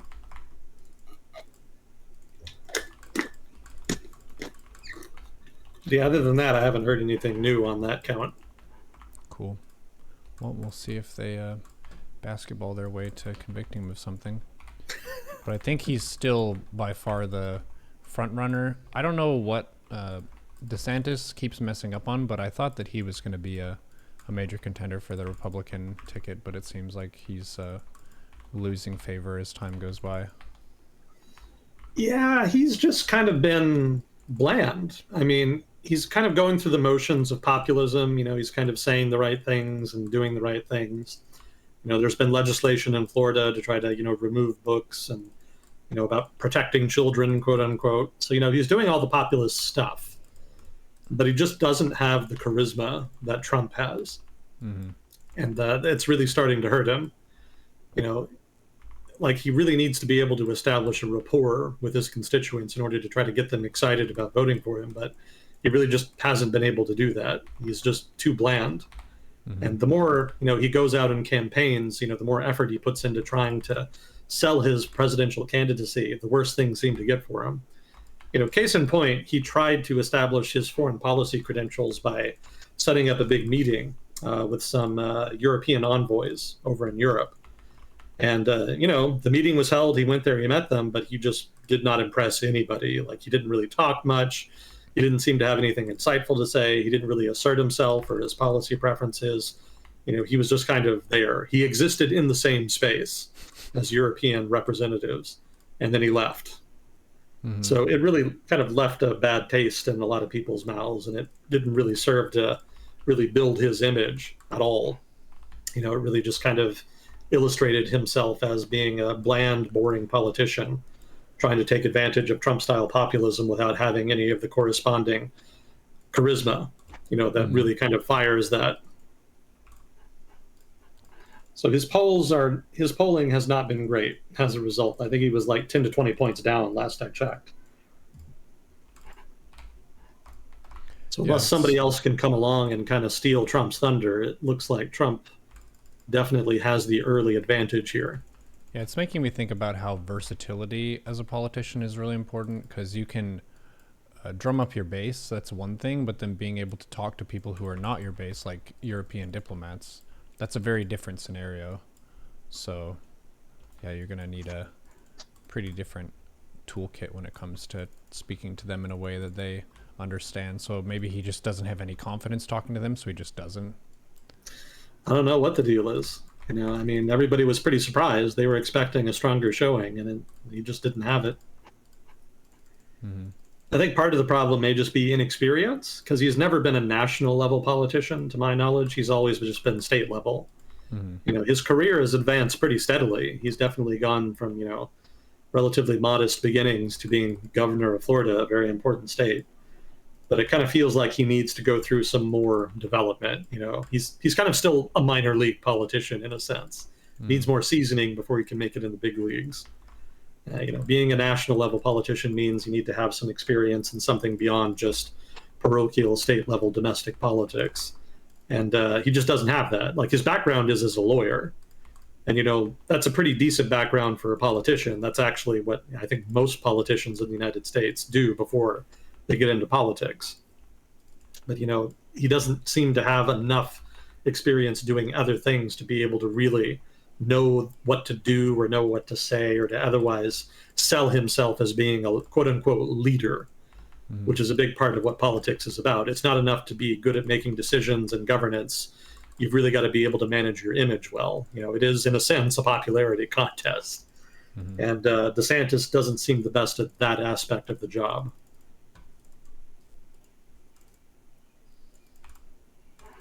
Trump, meanwhile, continues to Trump as usual. All of the same things that he's always done, he continues to do, and it continues to excite people. So that seems to work for him. Yeah, he definitely figured out how to take the stance of the opposition candidate, even if it's maybe not exactly that. Yeah, he's very good at rhetoric, which is a weird thing to say, because if you ever read a transcript of the things he says, it sounds crazy. But at the same time, that's how a lot of people just talk casually. That's a very conversational style that he has. It's not the best conversational style I've heard, but it is pretty normal. And I think people kind of relate to that more than they do to the sort of business professional focus group style rhetoric that comes from, more standard politicians. So I think that, again, it doesn't sound great on paper, but it really does seem to work for people. They seem to really kind of find him relatable, which is also weird to say, because he's fundamentally not relatable in a lot of ways, in so many ways, but he just comes across relatable just because he talks like a normal person. That really kind of helps him a lot. It's not the only thing. There are other things, there's policy as well, but just his presentation, the popularity contest side of his politics is one of his big strengths. And a lot of politicians have really struggled to capture that same thunder. You can have all the advisors and focus groups you want, but in the end, against somebody like Trump, you just end up like Jeb Bush. Jeb Bush. Just too vanilla for his own good. Jeb. That was his slogan. Just Jeb with an exclamation point. That's what they had to bring to bear against Trump. It was insufficient, suffice to say.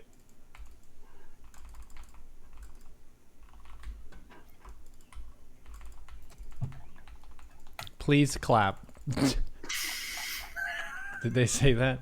That's pretty funny. I remember that. Why did they have to ask people to clap? Why don't they just Did you see Turkey was in the news? I think someone went to visit Erdogan. Who was that? Well, it has to do with interest rates. Oh. Erdogan had been refusing to raise interest rates in response to inflation and overheating in Turkey's economy. And the result has been that their currency has devalued and that people are really getting squeezed by cost of living. Imports are more expensive because the currency devalued. So a lot of people are getting hurt by that.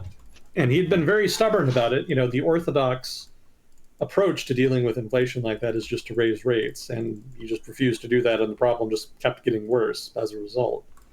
But recently he was able to win re-election. He is going to be president again for another term.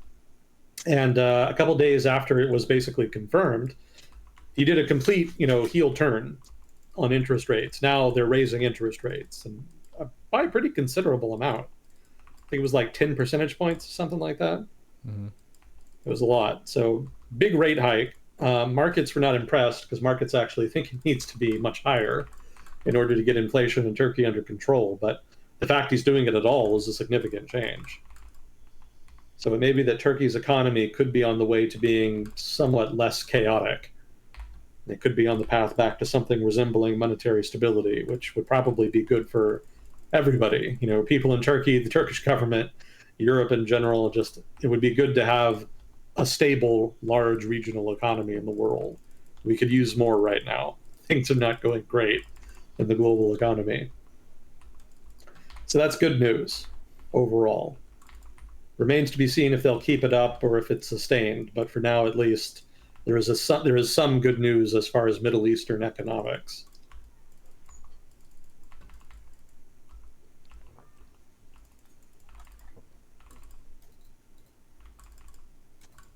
Let's see.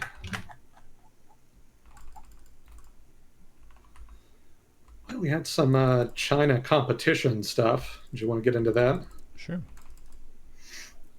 So these are basically just some minor notes, but they are important moves in the sort of broader competition between the United States and China for influence in the world. Do you remember talking about the island countries in the Pacific the United States has agreements with? Yeah. Compacts of free association? Mm-hmm. Yeah, so those have been up for renewal. Basically, they're expiring, and the United States needs to negotiate new ones, either extensions or new agreements. And that happened, a couple months after the Solomon Islands imbroglio, where the Solomon Islands signed a security agreement with China that supposedly, possibly, might allow Chinese troops to be deployed to the Solomon Islands. So, of course, that immediately made Oceania, however it's pronounced, a hotspot for Sino-American competition. And so Washington correspondingly started investing a lot more resources and attention onto the region to try to ensure that China didn't make any headway at their expense. And they really needed to do that because they've basically just been ignoring it since the Cold War ended. And the result is that China had made pretty significant gains. And it was a particularly sensitive time, again, because, the CFA agreements that we had with Micronesia, the Marshall Islands, and the other one? What was it? Marshall Islands. There's three of them we have a CFA with. Marshall Islands, Micronesia, and one other one that escapes me at the moment. But the Solomon Islands blow up just was very sensitive timing given the CFA expiration. So the United States has been putting a lot of money into those relationships, a lot more negotiations, and now they have something to show for it. They have actually successfully negotiated new association deals with Micronesia and Palau. That's what it was. Marshall Islands negotiations are still ongoing, but progress there. So at the very least, we will continue to maintain the status quo relationship with some of the key partners that the United States has in the Central Pacific.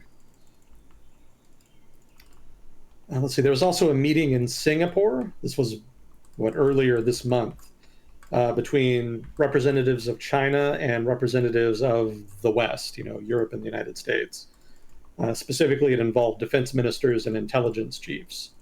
It's not really clear what they were talking about, but the fact that they're talking at all is a positive sign, given the lack of communication between elites in the United States and the West generally and China. And there was also some industrial policy shenanigans kind of peripherally related to China.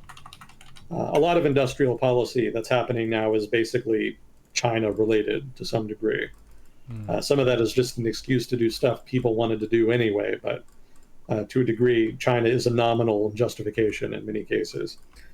So here, the United States and the United Kingdom negotiated what they're calling the Atlantic Declaration. And it's not a trade deal per se, but it does involve commitments, quote unquote, to easing trade barriers.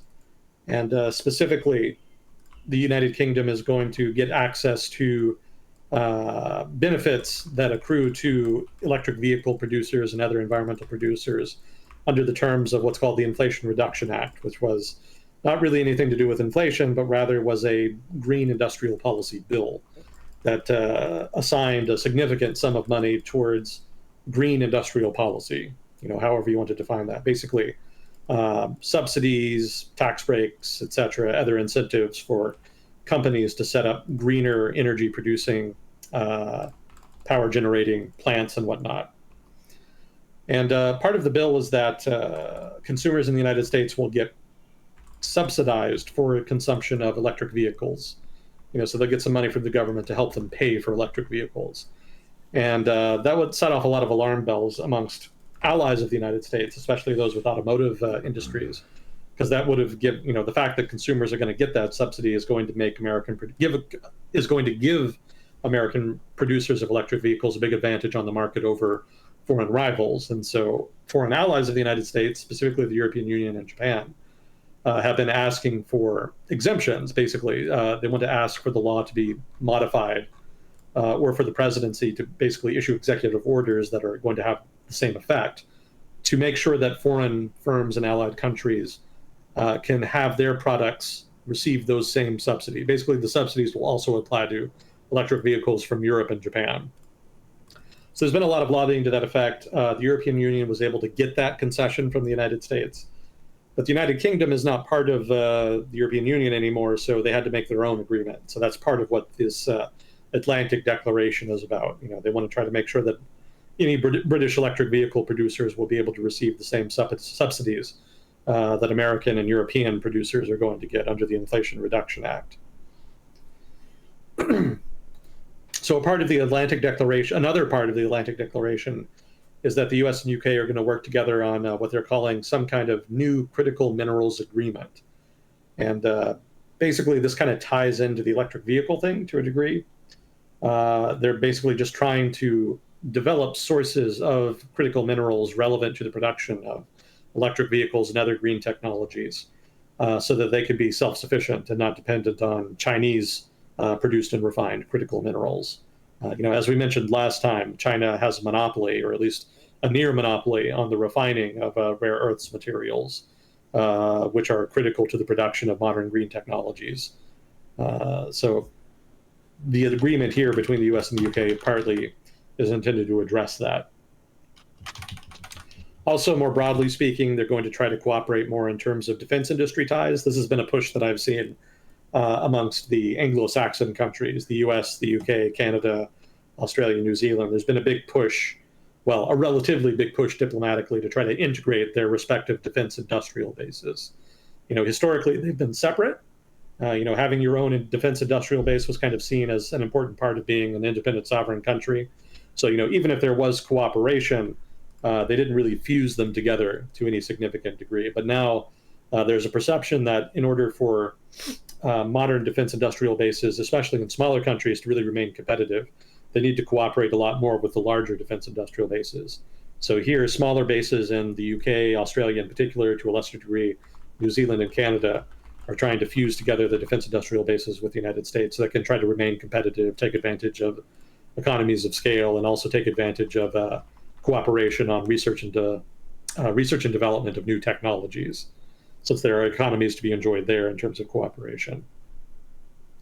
So the Atlantic Declaration here is basically the newest iteration of that trend in efforts to try to arrange new agreements that try to incorporate disparate industrial bases together more tightly and more smoothly. And then there's a data protection deal. So, that's been another sort of thorny issue between Europe and the United States. The United States is not seen in Europe to do enough to protect user data. And so the European Union in particular has been going pretty hard in terms of pressuring the United States to come to some kind of data sharing agreement in which European data is respected, if not also American data. The US government and US politicians are pretty resistant to that. So right now it's kind of deadlocked, and there hasn't been much progress in that vein. But the UK, again, not in the European Union anymore, so now they're trying to get their own bilateral agreement with the United States that'll kind of remove some of the uncertainty over data management practices and regulation between them. So I get what you mean by data protection for users, but my initial thought whenever you mentioned that was, hey, so when we intelligence share with you, we need to make sure you don't have 21-year-olds who work in the Pentagon who are going to share this to Minecraft discords. Yeah. Yeah, well, unfortunately, there's not a lot of software that can deal with that problem. So that's more of a hardware problem, or more accurately, a wetware problem. Say la vie. The chat asks for elaboration on China having a monopoly on the refinery of resources and whether that's having the resources or the refinement process. I think we talked about that last time. My initial guess was that it was the rare earth refining that you mentioned being something that other countries don't really want to do because it grossimifies the whole area, makes it really bad for the local population. So it's not as though other countries don't have those minerals, it's that they don't want to refine them in that way on their land. Yeah, like the brief sort of Cliff Notes version of what we talked about last time. Rare earth materials are not rare. You can find them virtually anywhere. The difficult thing is finding them in any concentration. They just don't exist. You can't find them in any concentrated amount. So you just have to take materials out of the ground and then just filter the rare earths out and then concentrate them yourself. And the process of filtering them out involves a lot of chemicals that are very polluting. And the result is that historically, there's been a lot of consternation about environmental damage from the from the extraction and refinement of rare earth materials. The United States was actually self-sufficient in rare earth materials during the Cold War, but then after the Cold War ended, they decided that the trade-off wasn't worth it, and so they regulated the industry, and eventually they were pushed out of business. That is to say, American producers were pushed out of business by cheaper foreign competition. And China, for its part, didn't give a shit about the pollution. They were much more interested in trying to take advantage in a bottleneck. And because nobody else was really doing it, they eventually built up a significant market share in the rare earths mining and refining industry. So again, anybody can mine them. That's the polluting part. But the refining, that is something that China has got. Well, anybody can mine them, but China in particular has built up significant market share also in the next phase, the refining phase. And because it's cheaper to buy from domestic mining producers than it is to import, that invariably gave the Chinese refiners an advantage. And so it wasn't just the mining companies in the West, like the United States, that went out of business. The refining also mostly went. I think we do have some residual refining capacity left. We don't mine any really, but we do have some refining. But easily, Chinese refining is like the leading global producer by far. And during the sort of liberal interregnum, that period of free trade from the 1980s through the 90s and through the aughts, during that period, people didn't think too much about it. It was kind of hoped that trade would sort of smooth over the rougher edges of Sino-American relations. And so the monopoly, the de facto Chinese monopoly was allowed to stand uncontested. But of course, good relations didn't last. And now we're sort of at a stage where we're investing more and more resources into developing our own. And when I say our own, I don't just mean the United States. It's also the European Union, which is trying to go out of its way to try to develop new sources of refined rare earth materials. Oh, there you go. So, yeah. I'm just saying, oh, there you go. Yeah. So China definitely has a strong hold over that particular bottleneck. And because those materials are so important, that does give them a lot of leverage. The United States and the West also has leverage, so the Chinese have not been so brazen as to just outright cut off the West, although they did at one point 10 years ago cut off Japan. Japan eventually found other sources, so it was not particularly debilitating, but that was an early example of China using its economic leverage to try to pressure another country. Yeah, I think there's a new rare earths mine that's being set up in Texas or something. And it's receiving a lot of backing from the government and more specifically the military. It just takes a lot of time to get through all the environmental regulations, all the paperwork, et cetera. So it'll probably be a while, but eventually the United States will be able to produce substantive amounts of its own rare earths, as well as its own substantive amounts of refined rare earth materials. Eventually. It's just taking longer than it should because of bureaucracy, basically. But bureaucracy does have its uses. As much as we may dislike it, most days of the week.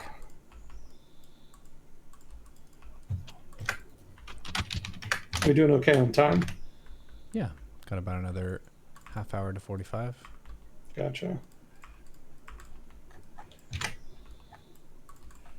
Let's see. Well, the economy is doing okay. I think output is starting to slow a bit in the United States. So overall production seems to be flagging a little bit. But there's been growth in other parts of the economy. Specifically, the services sector is very strong right now. It's not entirely clear why. I think it's the best explanation I've read is that there's just a shift in consumption away from manufacturing goods and towards services. And you can kind of see that in the data, services sector doing well, manufacturing sector flagging a bit, just output of actual tangible stuff seems to be in decline. Some of that, though, also has to do with just a general decline in global economic conditions. There just seems to be less global consumption generally. So that's also playing a role. Yeah, I think it's worth mentioning that one of the interesting things I read recently was that the services sector in the United States is increasingly driving the economy. I mean, it was already the largest sector, for sure. But before, during COVID and the years after, supply chain stuff, stuff that affected the actual production and distribution of tangible goods, that was one of the main drivers of inflation, if not the main one. And later on, it became consumption. During the economic recovery in 2021, people were just spending a lot of money. Part of it was from savings they built up during COVID, but part of it also was just sort of what the Chinese would call revenge consumption. People who had been bottled up in lockdown for so long were wanting to go out and buy stuff, do stuff, etc. Revenge consumption. That's funny. Yeah. So that's kind of also at play. But then over time, as the supply chain snarls kind of unwound, we found ourselves in a new situation. So this is like the newest development, which is that the production of tangible stuff is now in decline, and the services sector now seems to be in the driver's seat as far as driving both growth and output. So, in terms of hiring, in terms of production, in so much as you can consider what services sector companies do production, in terms of, well, let's call it output, in terms of hiring, output, and in terms of inflation, all of those things are mostly being driven by the services sector right now in the United States. And that's kind of a problem for the Federal Reserve because, when you're trying to fight inflation, it's easier to fight inflation when it's being driven by tangible stuff. Because generally you can kind of trace inflation and tangible stuff back to things in the supply chain, not just supply chain disruptions, but cost increases in certain inputs, or even just wages or, something like that. And then you can, once you identify those choke points, you can get a decent read on how long it takes for those to be ameliorated by market forces and market activity. But with the services sector, you can't really do that. Like inflation in the services sector is pretty amorphous. If you're a salon, for example, and you're increasing prices, you could do that because some of the stuff you're using is getting more expensive, hairspray, conditioner, whatever. But it could also just be because wages are going up or because you expect the prices of your inputs to go up, or, any number of other things. It's just inherently harder to read. And it doesn't help that the services sector is extremely diverse. The agricultural sector, the primary sector is just agriculture and mining pretty much. So that's pretty simple. Manufacturing is more complicated, but you can kind of break that down into final goods, your finished products like cars and appliances, stuff like that.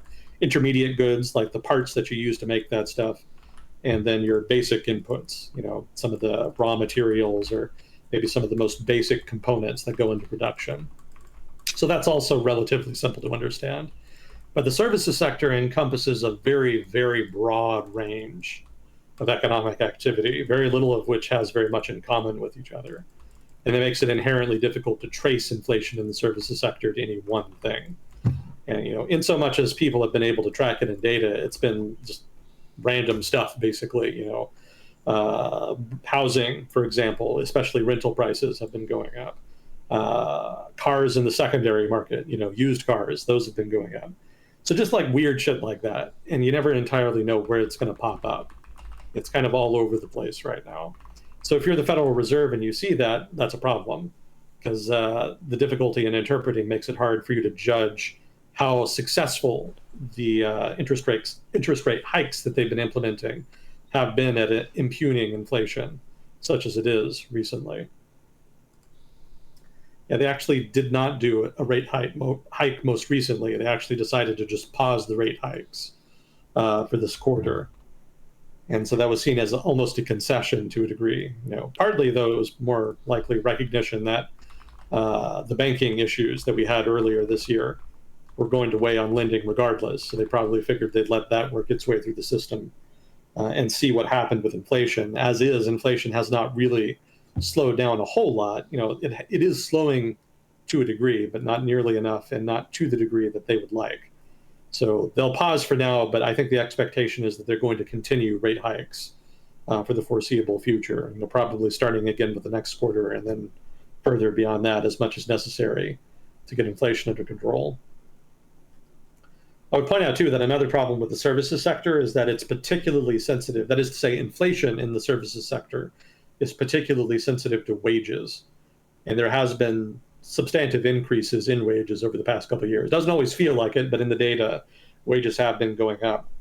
And so that probably is as much to blame as anything for significant inflation in the services sector, and by extension, headline inflation writ large. In so much as wage growth has actually started to stall out in broad parts of the economy, that could actually be a good sign, in so much as it could translate into less services sector inflation. And again, since that's the main inflation driving headline inflation, if you could slow that down, you could actually significantly slow down overall headline inflation. So that's sort of the good ending, right? That's the positive interpretation. If you want to be more skeptical, you could say that services sector inflation is driven more by expectations at this point than anything, and that basically it's just baked in until there's some kind of broader downturn that can significantly impugn and correct, quote unquote, those expectations. Hopefully that's not the case. Expectations are devilishly difficult, notoriously so in economics. We don't have a lot of tools in our economic toolbox to change that. So we'll see. As is usual with economic talk on here, I basically just have to resort to saying shit's weird and we'll see what happens. I just looked up some different types of jobs in the services sector because it's so broad. You've got physician, which is a doctor of some kind, attorneys, accountants, hotel managers, restaurant managers, hairstylists, retail sales, wedding planner, server, personal trainer, flight attendant, bank teller, call center representative. So you've got a whole bunch of different stuff. Basically, the way that I think about it is the services sector, they perform some action for you, and then if you're looking for a tangible good, they're giving you a product that is now yours. So I guess my question is, why is the services sector in the United States so big relative to other places? Well, it's pretty normal for the services sector to be large in a developed economy. It used to be everybody's economy was just agricultural. Everybody did farming, and maybe you had some wealthy merchants, and that was about it. Then the Industrial Revolution happened. Then you get a big manufacturing sector, and that became disproportionately large. But eventually, over time, you get so efficient at producing stuff, be it food or manufactured goods, that you end up with a surplus of labor, and you got to have something for them to do. And generally, that something either involves just random bullshit, frozen yogurt workers. Well, I guess that's tangible. Maybe I shouldn't say frozen yogurt, but if you're a clerk or something at the drugstore, you're not producing something tangible. You're doing services sector work. So, stuff like that. But then there's also stuff that acts as what you might call a force multiplier for the actual tangible goods sector. So, if you're designing software that is used in the manufacturing sector to produce stuff more efficiently than it could otherwise, you're in the services sector, but you're having an impact on the actual production of goods. So, there's kind of a dichotomy there. And then there's another sort of class of services sector jobs, which you can kind of consider the professionals. So some of them are just like management. So that's sort of just the administrative side of managing a large, complex economy. Invariably, there's a lot of managers at almost every level. And perhaps more usefully is the lawyers. That I know a lot of people don't like lawyers, but having rule of law and having a stable, functioning legal system is very important to the functioning of a modern economy. And so having lots of lawyers is invariably part of the fallout, you might say, of having a modern economy, because there's just so many businesses doing so many complicated things in terms of business, in terms of managing their finances, mergers and acquisitions, all of that stuff requires legal expertise. And so as the economy becomes more efficient, you basically generate the labor surplus necessary to man, so to speak, all of these new services positions in the legal profession and the management profession. and in government. Government is technically part of the services sector as well. So, welfare, police, fire, etc., all of that stuff, part of the services sector. And that's all important to the maintenance of the economy. You could function without it. Economies originally didn't have that stuff, and they were able to survive. But because we have, the fire department and the police department and, et cetera, the justice department, because we have all of these sort of government accoutrements, the economy functions more smoothly because there's less likely to be a disaster. And if there is a disaster, you have more emergency services available to deal with it and mitigate its impacts. So all of that is positive, net positive for economic performance. Makes sense. So more of a late stage thing that happens for a country. Once you can get enough food for everybody, then you have extra working potential and they can do stuff for people. Expert skills of some kind or another. Some of them are more vital than others. I think is what I do technically in the services sector. I think yes, it is. Yeah. Entertainment is part of the services sector. So things like movies, television, etc., all of that, services. And you can see how, if you look at the number of people employed by government, the entertainment industry writ large, the legal profession, management profession, insurance, finance, all of these things are in the services sector. The number of people employed by all of those industries is very large, as you can imagine. So you can see how the services sector became so large in terms of employment and output. It's such a broad range of economic activity that encompasses so many different people and industries. It invariably has ballooned over time. Mm-hmm. And a weather balloon designer would also be in the services sector. Technically, yes. Engineering design, stuff like architecture, that's all services sector.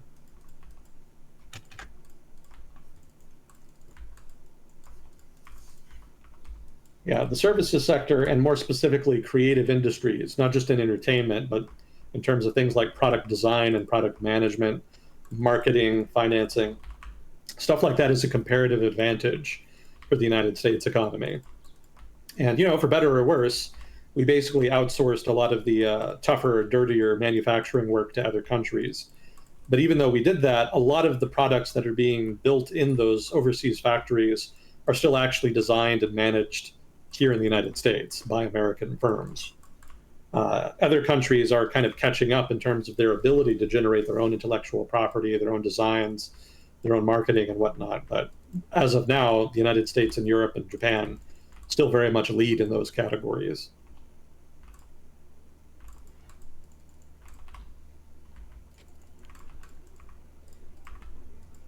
Chat, if you work in the services sector, press 1. If you do not, press 2. Well, given how many people who would watch a Starcraft 2 professional Twitch stream, probably a lot of tech guys, right? A lot of IT workers, software design, programmers. So all of those guys would be services sector.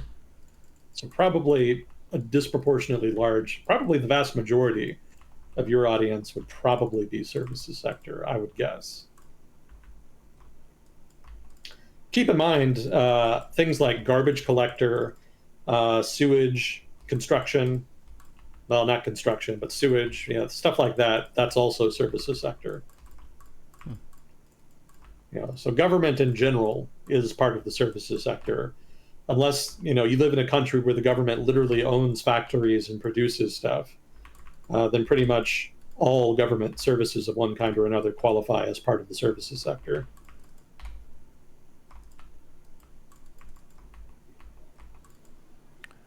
Today I learned. Yeah, there's just so many categories that fall within it. So that's why it's so big. It didn't used to be that way. It used to be that it was the U.S. economy, as well as pretty much what passed for developed economies anywhere, was disproportionately manufacturing.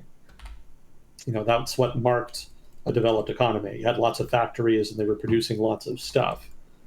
But again, technology improved to the point where you didn't need to hire that many people to be really productive at making stuff. And so that invariably shifted economic weight away from manufacturing towards other parts of the economy. Again, some parts of the services sector, like you say, are more useful than others.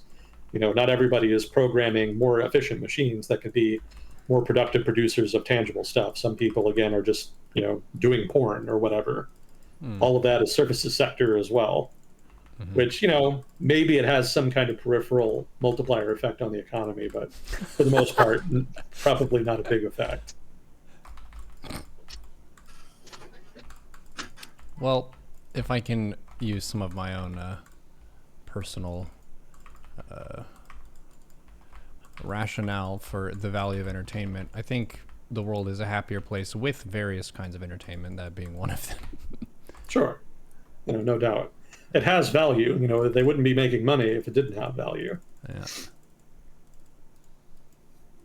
But that is not that does not tie in to the production of goods in the same way as, say, programmer. True.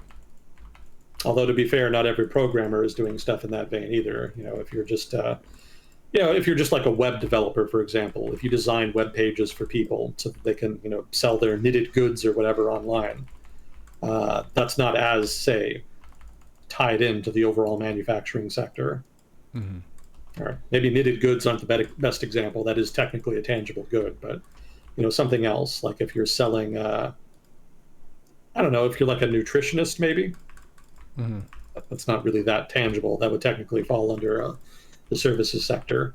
So if you're designing a web page for a startup nutritionist, that doesn't tie in any way to like tangible production of goods. So in that sense, not every programmer is part of the productive economy, as you might call it. Some of them are also in some of the more optional stuff that goes on in the services sector. Now, I would point out that some people kind of like to talk down some parts of the services sector, like, acting or, web design for, the hypothetical nutritionist, or porn or whatever, like whatever. There are certain parts of the services sector that don't seem to be contributing much, or maybe even contributing negative impact. But it's important to keep in mind that, even though that part of the services sector isn't contributing that much tangibly, it is contributing job creation. The people who work there are making money. They are getting a livelihood out of that work. Sometimes it's just like a gig. Sometimes it's just a little money on the side. But for some people, it's their main source of income. And even if it's not a great source of income all the time, it's better than nothing. So, again, don't talk it down too much. It is useful, economically speaking, in the sense that it gives people a way to raise revenue so that they can invest in themselves. You can invest in your education with that money. You can invest in a home with that money. You can invest in a car with that money, which is necessary in the United States. So, even if you're not producing something tangible, just creating jobs is useful in and of itself. Jobs. People love jobs. It's one of those buzzwords that you hear a million times during a presidential debate. Because people need their jobs. Yeah, that's a big one. Can't always describe why. Most people are employed, so you wouldn't necessarily think that more jobs would necessarily impact them that much. But really, I guess it's more about demand. More people have jobs, more people are spending money. More growth, higher property values, that kind of thing.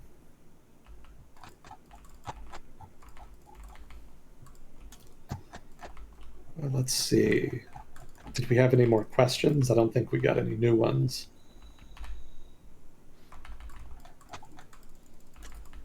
I have gotten, I guess, hassled a little bit for the type of work that I do as not being, quote, a real job. I guess that depends on who you ask, but it is definitely a brave new world when it comes to different ways you can make a living. Basically, if you can do something for someone and they believe it has value, you could sell that service to them as long as it's legal. So I guess we're going to see all kinds of different new services jobs that can continue to pop up.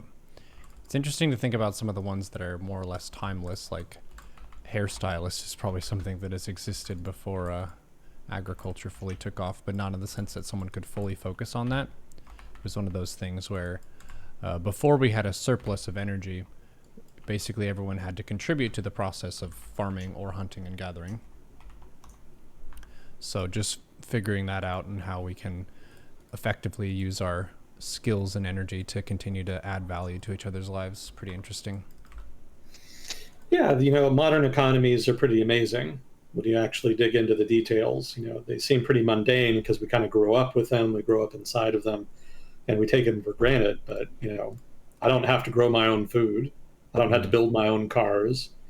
I don't have to be a rich man in order to afford exotic entertainment of whatever kind. I can just kind of do all of that from the comfort of my desk here in my own chair.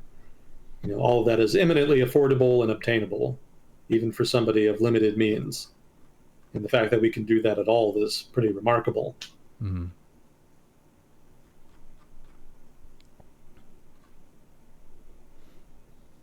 Someone in chat says they think the service industry is shrinking. It's getting hell expensive to hire skilled chefs and no one wants to cook anymore. On top of automation, you think cooking at a high level will start bringing in white collar money soon-ish? That's not really a question, I don't think, but it's an interesting comment. Yeah. Interesting insight. We always like primary sources here. Yeah. I also am kind of curious in seeing, we've talked about this a few times, the tide of automation and the different jobs that are going to be replaced next versus which ones will be replaced last.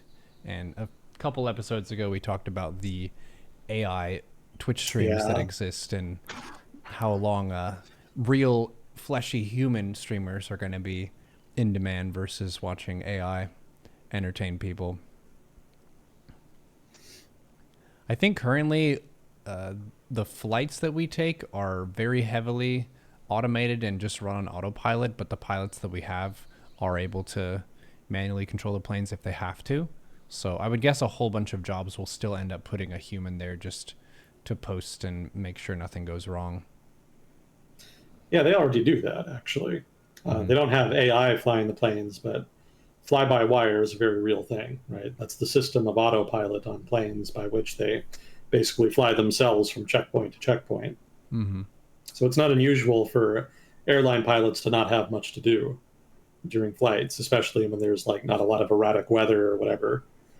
Yeah, I remember there was one guy who got in trouble because he was playing on his computer or something. I don't remember what game it was, but he was just dicking around on his laptop, and his employer was not amused.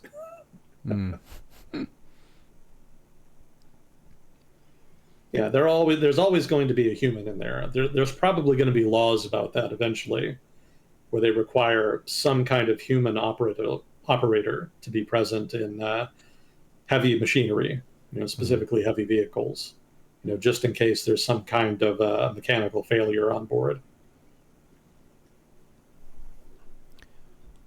There was one question about undocumented immigrants on farms and other jobs like roofing. If they were not working those jobs, would the cost of living or food go up? In the short term, yes. Because, if you snap your fingers and they all disappear, then there's not going to be people to pull food out of the ground, literally. So mostly that'll be fruit, because it's not, that kind of labor is not used to farm grain or whatever. It's not crops like that require disproportionately labor intensive in nature. Rather, it's fruit and vegetables that disproportionately require a lot of labor. So your fruit and your vegetables would become more expensive in the short term because there would be an immediate shortage of food. Now, the more interesting question is what would happen immediately afterwards. How does the industry adjust to a shortage of actual labor on the ground picking the food out of the ground? That's a little more difficult to say. There has been halting attempts to automate the process, but I don't think there's been a great solution. Occasionally you do see on Reddit and stuff machines that people have posted that can do the picking, But the trouble is that, if you're like a fruit grower, you don't necessarily have a whole lot of money to work with to buy something like that. And I don't know I don't know how expensive that equipment is relative to how much you save in terms of labor, such that it might be worthwhile.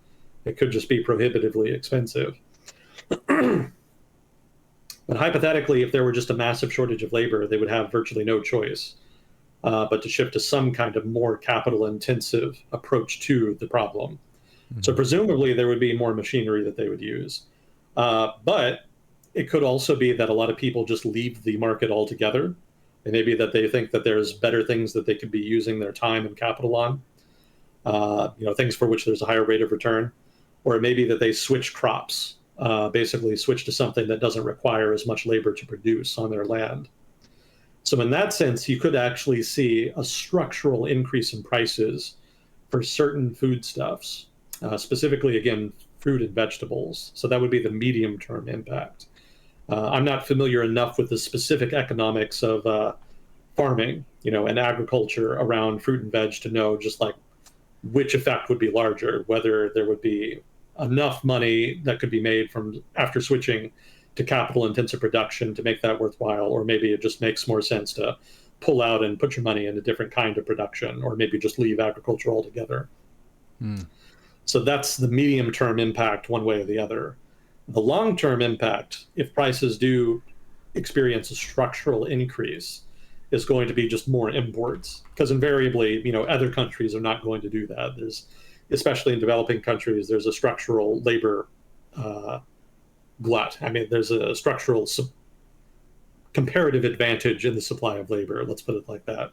So in those countries, they'll continue to grow fruit and veg and to benefit from cheap labor, and they'll just export fruit, the fruit and veg that they had been exporting, but with slightly higher prices to take advantage of the arbitrage opportunity represented by the price hikes in the United States. So basically, long-term impact in the case of a structural increase in the price of fruit and veg is a structural increase in the American dependence on imports in fruit and veg. That's my best guess. Again, that's without reading too much into the actual economics of fruit and veg production. If capital-intensive farming is more viable than I think it is, then I would adjust my answer to say that that would be what they would do. So in that case, the principal effect would be a significant increase in the profits of engineering firms that are working on fruit and veg capital equipment of one kind or another. And that could see a big boom in investment. That could be a major growth industry for a while and generate some jobs for engineers, I guess. I don't know how many it would generate. I don't know how big an industry that could conceivably be. Fruit and veg generates a lot of money in the United States, but it's not like a giant industry that's pulling in like hundreds of billions of dollars like the automotive industry or whatever. So even if there is like a big boom in the production of capital equipment for the industry, it's inherently capped just by the relatively modest size of the fruit and veg industry in general. So one random thing that's not actually academic information, but it's kind of related to the question, is the movie Machete. Have you seen it? I have not. What? I have not seen Machete. I know it's that guy, Danny Trejo. Yeah, that was like a vehicle for him, right? Yeah, so Robert Rodriguez made this movie, and this was like off the back of Planet Terror and what's the other one? Death Trip or something like that. Yeah. But it's set in Texas, and it has a lot of these questions of Mexicans and Americans kind of working side by side in Texas. And Texas is very mixed culturally speaking between the two. So the vast majority of Texans, white Texans even, are very friendly to Mexicans because those are your like peers in school and those are the people you work with and all that. But you do have people who are like hardliners and they want to chase people out of the country and that kind of thing. And it's a silly movie. It's not a documentary or anything, but it does kind of touch on some of those tensions that do exist and some of the regular questions of what if undocumented immigrants weren't allowed to work here. A lot of the Texas real estate market would look pretty different just because of the cost, and the jobs that they're picking up too are oftentimes like laying bricks in the middle of the summer Texas sun, which is not Yeah, not very construction. sought after work. No, no. Yeah, there's a lot of labor like that in the construction industry and also the sanitation industry. Mm-hmm. So that's very common. I guess there's nannies too, but I haven't really seen that as much in Texas. I don't think I've ever known anybody that had like a nanny or a cleaner or something for their own house. Mm. But then I kind of had more of a lower middle class background, I guess. So I guess maybe some people in the more well-off suburbs of Dallas maybe do that. Mm-hmm. But yeah, certainly in the case of the construction industry and the sanitation industry, yeah, there would definitely be knock-on effects there economically if all of those people just sort of disappeared overnight. Mm-hmm. Florida's kind of doing that right now. Florida's government actually passed a serious bill trying to make employers use e-verify, which is like a verification system to ensure that the workers working for them actually are citizens and are not there illegally. And a lot of people took umbrage at that, and the result is that a lot of the migrant laborers in Florida have taken off and left the state so that they can work elsewhere. So that's a kind of interesting natural experiment there to see what it might look like in practice. I have to think that it's not going to stick. There are so many Republican donors and businessmen and whatnot in Florida, really anywhere in the United States, that employ those people with such regularity that I have to think that something like that is just theater on the part of the Florida government. But we'll see. Yep. Yeah, the main reason we have people in the United States working illegally is because people hire them. That's the main reason they're here. If people stopped hiring them, they would stop coming. So, that's the main issue. You can create all the walls and the ditches and all the border security you want, but the reality is that the incentive to come here to work is always going to be greater than virtually any kind of cost you can impose, short of just outright murdering people. Well, the basic mechanic of it, correct me if any of this is wrong, is you pay people cash only. You go to a spot with a truck and you say that you need people who are willing to work and they can do stuff. And then they get on the truck, they work for the day, and you pay them at the end of the day. So there's like no documentation, no verifying who these people are, and you're not signing them on as permanent employees. This is like kind of like being an Uber driver almost, except you're not in a digital system. So there's no paper trail. It's just cash money. And Exactly. the immigrants are usually coming from a country that is less well off, which means that the US dollar is relatively very strong compared to their currency. So if they can work for a while, save up that cash and go back, they can dramatically improve their living situation. And on a basic human level, it's really hard to fault someone for doing that. Like, you might be like, well, you should just become a citizen. It's like, technically yes, but that's a huge quest that takes a lot of time. And if time is valuable to people and what have you, they don't necessarily have the money buffer to go through all those quests to obtain citizenship and that kind of thing. So and there you have the undocumented labor force. Yeah.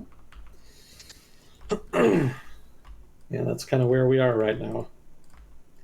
I would point out too that the fact that labor of that variety, illegal immigrants is what they used to call them. Now it's undocumented workers and undocumented migrants. But regardless of the label you prefer, the fact that they work here undocumented is a problem not just for American workers, but it also opens up the migrant workers themselves to exploitation because they often are too concerned about the possibility of deportation to use the legal system to try to redress abuses by their employers.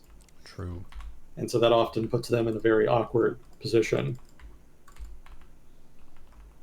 But the status quo has pretty much been where we've been for decades now. Technically, we want to stop immigration, but everybody keeps hiring them, and nothing the government does really seems to be able to stem the tide. The only thing that really stopped significant migration from Mexico was the 2008 financial crisis. There was about a 10-year period after that when U.S. economic growth was pretty anemic and Mexican economic growth was relatively strong. And so that severely disrupted the incentive, to jump the border and try to work here. It made much more sense to just stay in Mexico and work there. And it wasn't really until the economy really started taking off again around 2017 or so that you started seeing immigration pick up again. Although I would point out, even then, most of the most of the migrants now are more Central America than Mexico. Mexico has experienced enough economic development now that there's not as much incentive for workers there to leave the country. The gap between wages is not as big, in other words. But in Central America, that's a very big gap. So we're seeing quite a bit of pull and push there, driving people into the United States.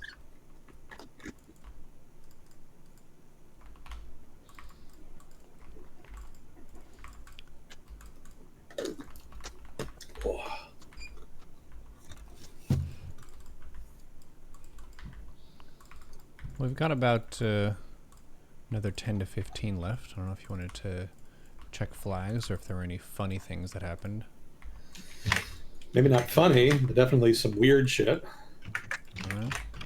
Did you hear about the Mark Zuckerberg, Elon Musk thing? No. They're going to have a cage fight. Really? That's apparently what they've agreed to do. Oh my gosh. And they were kind of shit-talking about it on social media, on their respective sites, and apparently they've organized it, so that may actually happen. Incredible. Yeah, what a time to be alive, huh? Yeah. I So do know. Did you see? Go ahead. One of those Paul brothers, they have like really huge followings on YouTube and stuff. One of them has become a like low to mid-tier boxer and stuff, so some people do like to kind of go that more physically aggressive route when it comes to activities. See Abraham Lincoln and Theodore Roosevelt. I just punch people in my spare time. And there was also Utah banning porn. Did you see that? No? How? Yeah, they Like implemented some new Like a firewall? Not like a firewall. They just imposed a bunch of regulations about accessibility. They didn't want kids to be able to just access them easily. And so the leading porn sites on the internet basically just denied people living in Utah access in order to just get around it. You know, they can't be sued if they don't allow access. So people in Utah have been suffering as a result. Oh no. Yeah, there was a big surge in VPN sales there after the fact. No shit, really happened. So that's a thing. You got to get your VPN if you want to watch any kind of erotica in Utah.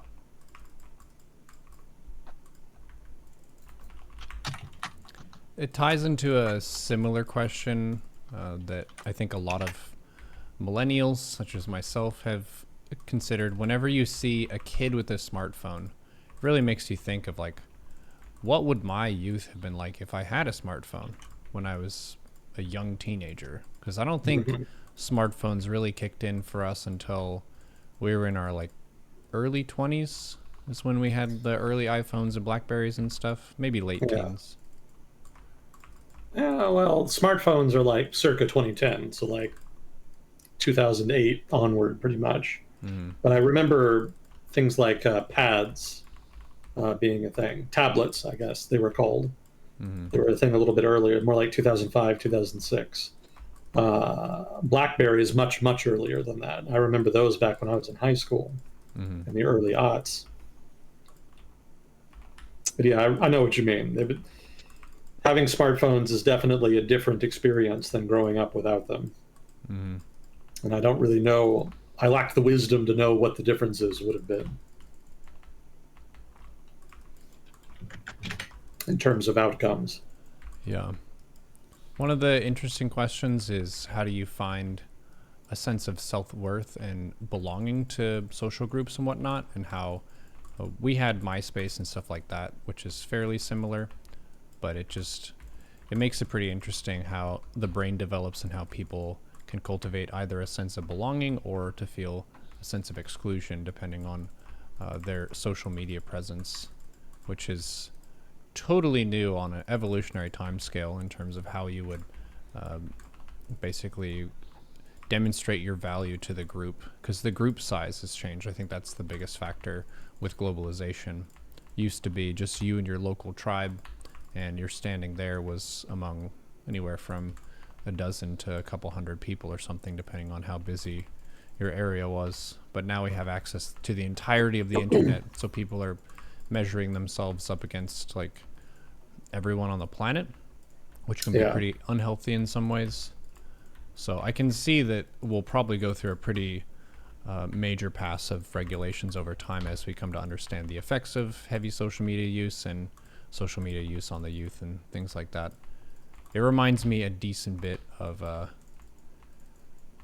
just how a new technology is going to really grow fast until people figure out what the dangers and downsides of it are. See, cigarette smoking. That was one thing that was very heavily marketed as an awesome and cool thing that the baseball players would do, and all the cool people were smoking cigarettes. But then it turns out, hey, maybe this is not the best for your lung health. And then it took a long time to actually come to a consensus about that, because the tobacco companies basically want to make sure that the scientific studies prove that tobacco smoking is actually really good for you. Well, another way you could look at it is in terms of the history of the development of telecommunications technology. So invariably things like the development of cinema, movie making, and then the development of phones, or even telegraphs to a lesser degree. All of these things revolutionized communication, and regulation was correspondingly lax when they first started up, just because they were just so unprecedented. And it took a while for people to kind of come to any kind of consensus on the best way to really regulate their usage. It just invariably took time. So, they would swing one way, too much regulation, too many restrictions, and then they would be more lax, and then they kind of went back and forth until they reached something resembling an equilibrium. So, you could look at social media and say that that's how it's going to work out. Right now, it's very, very laissez-faire. So possibly we may overcorrect and have too much moderation in future mandated, and then eventually come back around. It's going to be hard to kind of nail it, but I think it's unrealistic to expect nothing to be done. Invariably the government's going to do something sooner or later, and it's probably not going to be popular when they do. So here's looking forward to the social media wars of the mid-21st century. We'll see when it goes.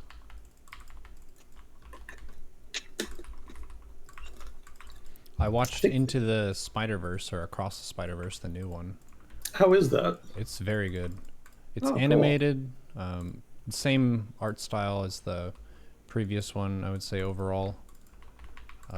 Very good voice acting, really cool effects. It's a pretty long movie, so 2 hours 20. You want to make sure you're mentally prepared for that and you use the restroom first, but yeah, good stuff. It has a lot of the Marvel universe timelines and stuff baked into it, so be prepared for many spider people, not just one Spider-Man.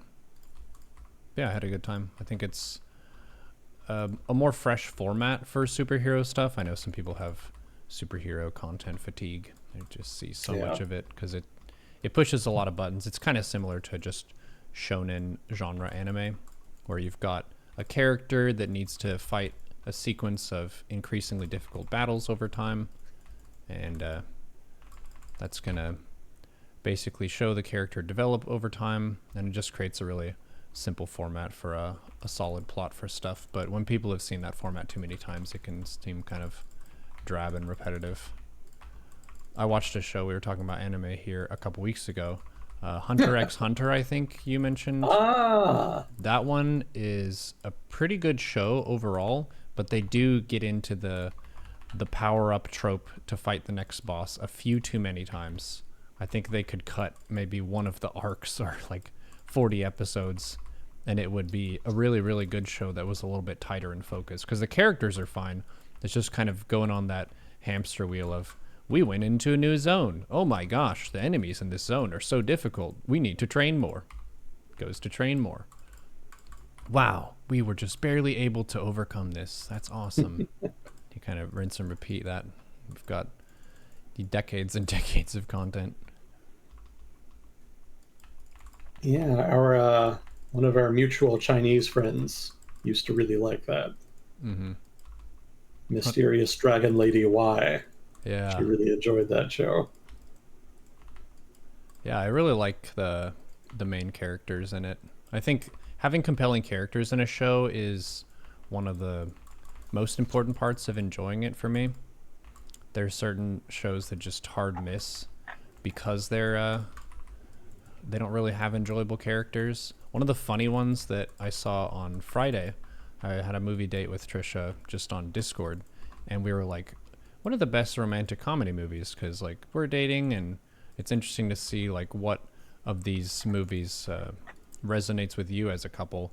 And boy, howdy, is that movie from a different era in terms of relationship habits. Like basically the dude in the movie, and chat, feel free to rage at me if you love the movie and you disagree with me, but he's basically an asshole to the female protagonist the entire movie. He just talks shit to her about how she's picky and how she doesn't know how to prioritize stuff in her relationships and all this.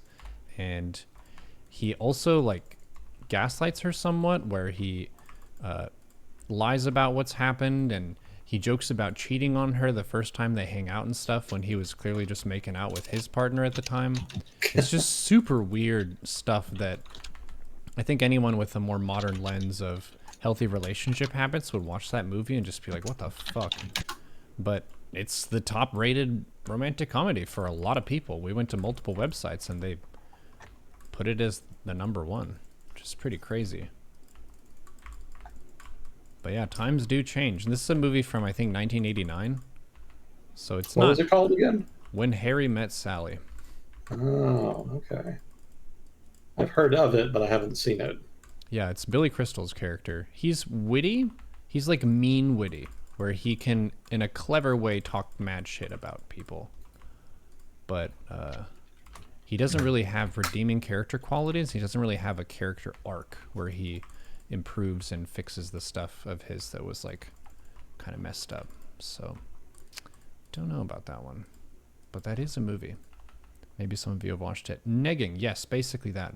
That's what the pickup artist community calls it. It's basically where you see someone who's a potential partner for yourself and you just tear them down a whole bunch to basically cause them to desire your approval, so that when you do approve of something, they feel like it's more special because you just talk so much shit about them. And this is a strategy that kind of disregards the ethical implications of saying negative stuff about a person, but there are people who practice in this way.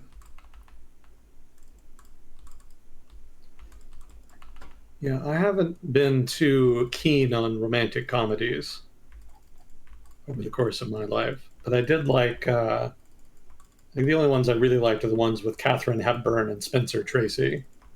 Mm. I did have an affinity for those. Yeah, those are really old, but I would definitely still recommend them. They hold up. Nice. I sent you a link in Discord.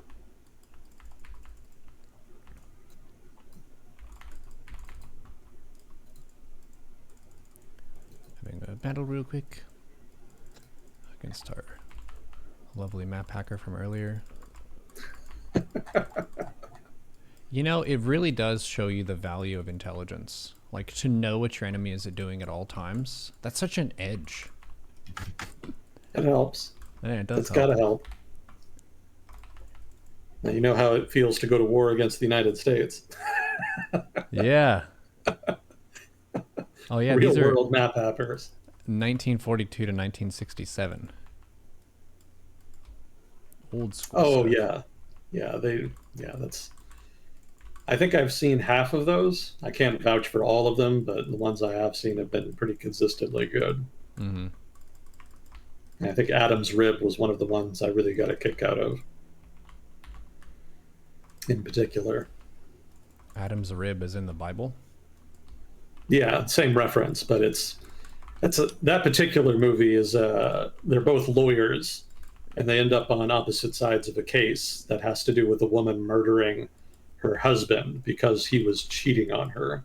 Mm-hmm. And they had a big debate about sexism and gender, but they did it in a kind of a fun way, not a not a really overbearing way. like a lot of the debates like that go. So yeah, definitely recommend. It's a fun movie.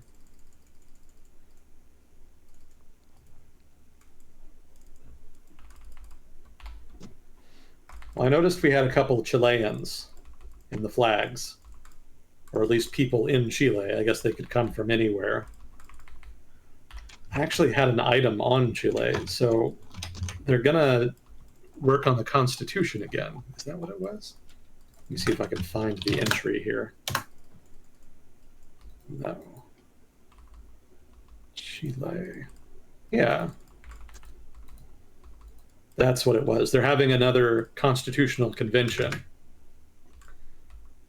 So apparently they're not going to just let the Constitution thing go. You know, for those of you who maybe don't remember, there were big protests in Chile in 2019. One of the concessions the government made is that there would be a new constitution, and so elections were held to elect representatives to a constitutional convention. They negotiated a new constitution that was very left-leaning, and then when it was put up for a vote, people voted no. And so after years of negotiating this new constitution, it didn't go anywhere. So it wasn't really clear what the next step would be, but apparently they've decided to hold a new constitutional convention, and this time it's actually more conservative candidates that won more seats. So it looks like it's going to be a relatively conservative constitution they negotiate this time. We'll see how things go. This is the latest chapter in an ongoing saga, so who's to say? But I'm sure it's all very interesting if you're really invested in the development of new constitutions, as I'm sure many of you listening are. But certainly, if you're from Chile listening, I'd be interested in hearing your feedback.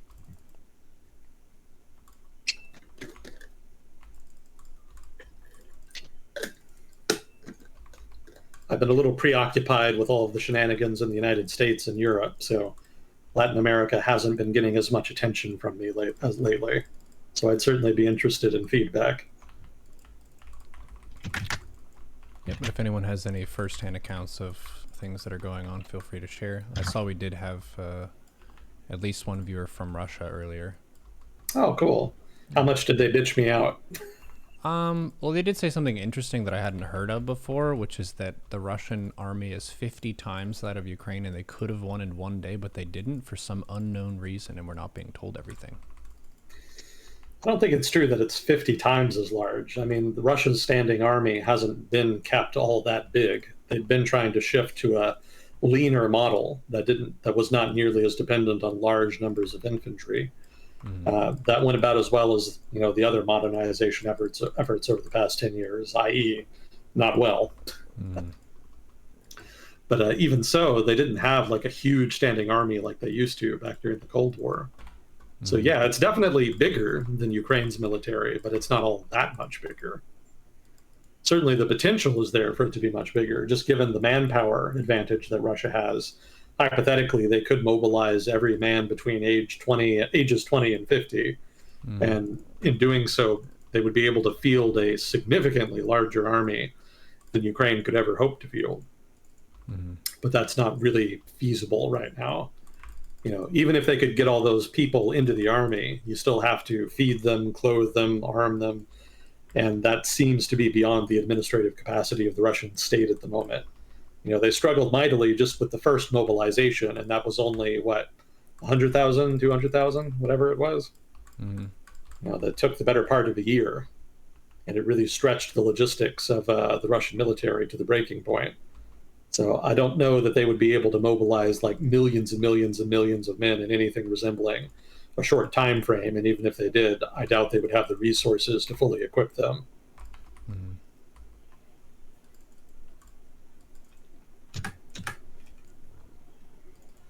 We'll see. People have their opinions, and they hold them strongly. Got two from Argentina. I know who one of them is. I'm still working on the email, Dagnop. I'm sorry. Our correspondence is a little slow, so my apologies. Let's see. Poland, Hungary, usual suspects, a couple Germans. I always see Canada on here. It's generally one of the top flags in Yeah. terms of numbers, but we never really talk about them. They're just so quiet. Canada is a relatively well-behaved country. Yeah, they're well behaved. They also don't talk a bunch of shit, which I think is a way that you just generally get in the news more. Yeah. Talk mad shit and make the news, or quietly go about your business and people don't mention you. Yeah, I think the most exciting thing to happen in Canada, to my memory, recently was the trucker convoy thing, the Oh big yeah. protests they had a while back.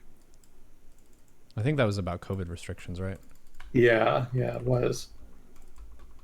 That was downright polite compared to what passes for discourse in the United States. So, if that's the worst problem they have, they're doing pretty good. Yeah.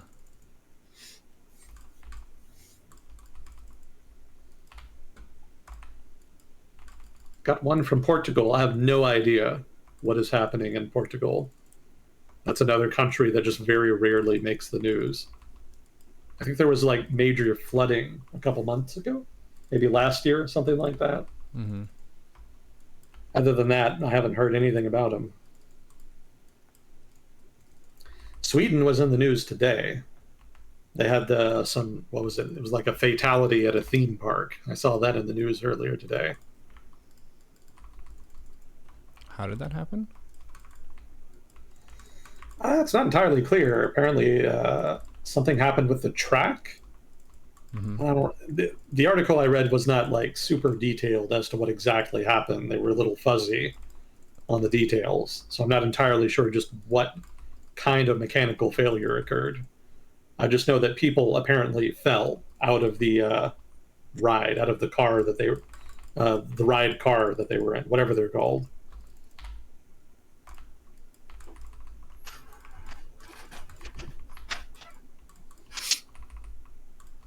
Let's see. I guess that's about it for flags. I did have a story from Austria, but maybe we can save that for next time. Ooh. I'll give you a hint. I'll give you a little foreshadowing. It involves Nazis. Oh. And some excitement for next time.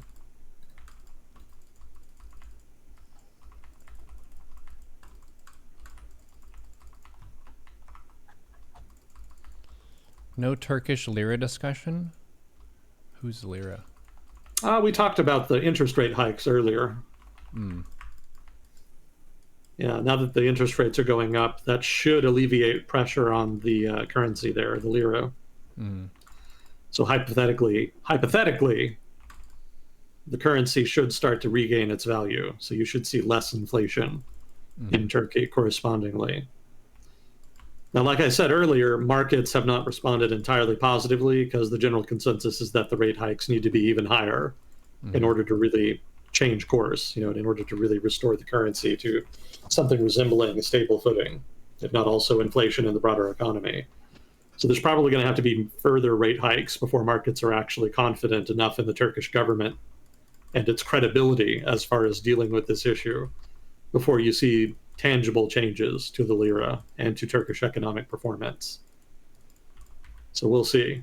That's all in the future for now. But yeah, we did technically talk about it. I didn't talk specifically about the lira, but we did talk about the hikes, the interest rate hikes, and the economic impact therein. Mm.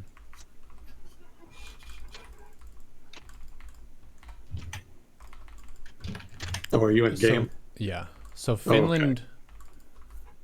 Finland officially joined NATO now, or not? Because I know that Turkey was stonewalling Sweden.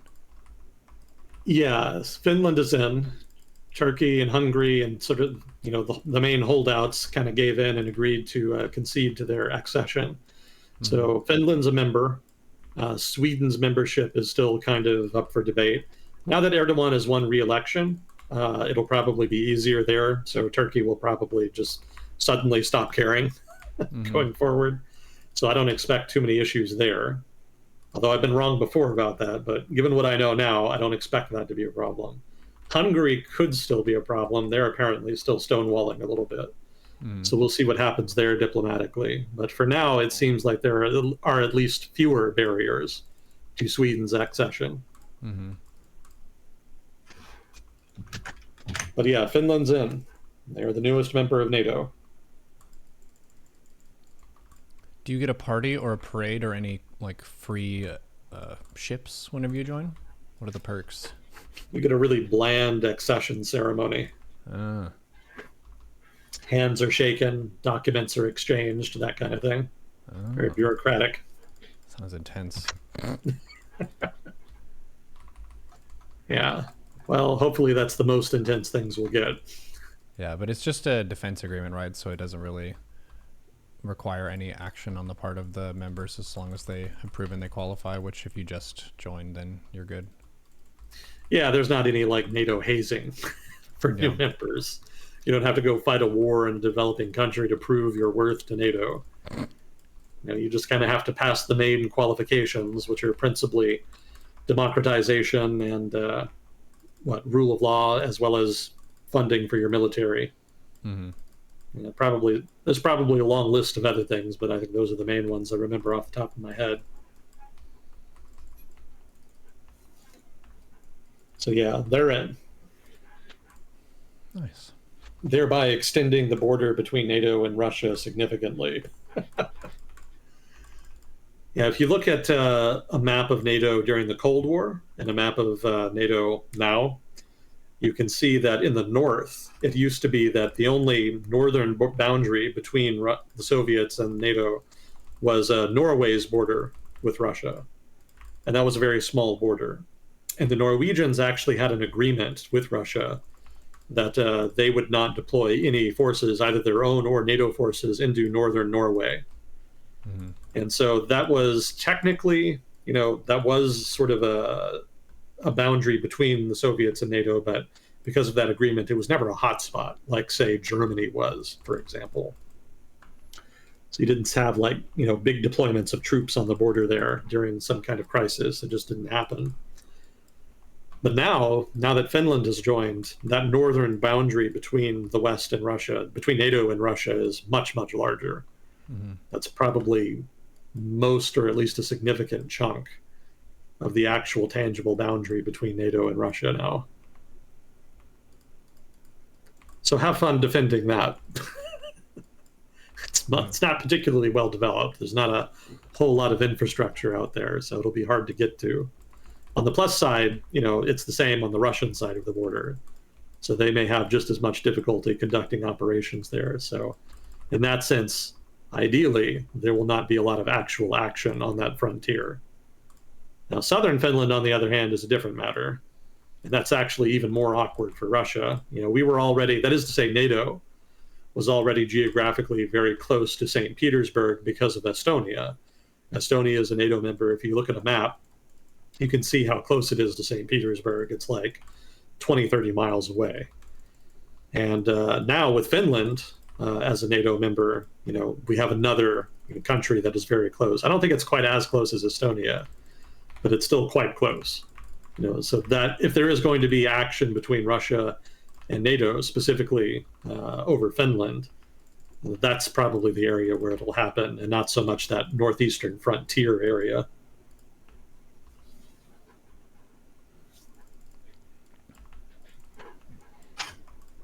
When people look at maps of during the Cold War, when people were looking at maps of NATO and the Warsaw Pact, generally the consensus was that the most likely point of contact during a conflict would be the Fulda Gap. It was thought that that gap in the geography in Germany would be where Soviet armored formations would try to push through NATO defenses and try to drive to the Channel, that is to say, the English Channel. So Germany was always the main focus during the Cold War, not so much the northern flank, around Norway, and neither did there wasn't nearly as much focus either on the southern flank. NATO and Greece were NATO members during the Cold War, and they both had borders with the Warsaw Pact. In Greece's case, they had a border with Bulgaria. They still do, but Bulgaria was a Warsaw Pact member at the time. So that was one point of contact between NATO and the Warsaw Pact. And then also Turkey had a border with the Soviet Union itself, specifically in the Caucasus, in the eastern part of their country. Technically, they also have a small border with Bulgaria, which again also was a Warsaw Pact. So they did have some presence there. but most of their border with the Soviets was in the east. Well, all of their border with the Soviets was in the east. But I never remember reading anything about NATO planning for that particular area in the event of, World War III. It seemed like all of the planning was on Central Europe. Mm-hmm. So maybe an interesting topic of future research for those interested.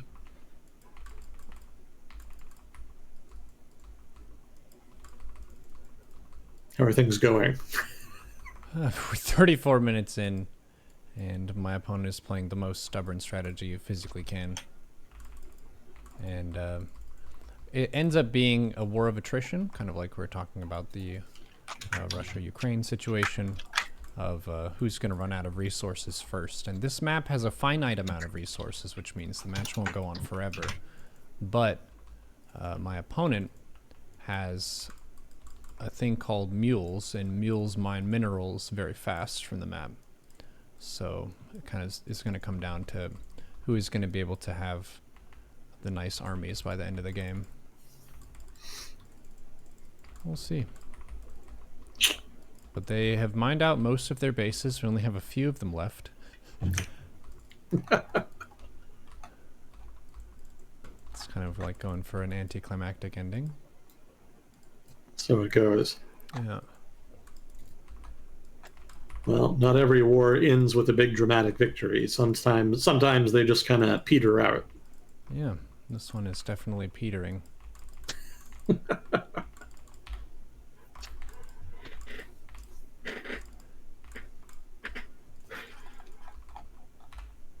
Well, I guess you're going to be there for a while, so I guess maybe we can do the Austria story. Let's see if I can find it again.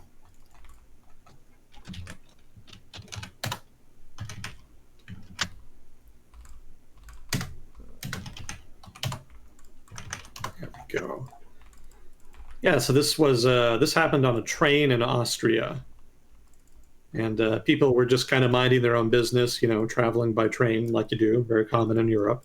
Mm-hmm. And then over the loudspeaker on the train, like the communication system on board, suddenly one of Hitler's speeches was played. Oh. There was about 30 seconds of a Hitler speech, and then Sieg Heil. Jeez. And apparently there's been a couple of incidents like that on the train over a period of days, like a month or two ago. Jeez. Kind of inexplicable. Nobody quite knows why it happened. Maybe there's been more developments since this story broke. But it was certainly weird. Mm-hmm. It kind of stood out. Oh, I also liked this quote from the article. One passenger remarked that when other countries had technical problems that involved the air conditioning breaking down, in Austria, the technical problem is Hitler. Yeah. Yeah, referencing the fact that the authorities said that the issue was a quote-unquote technical problem in nature.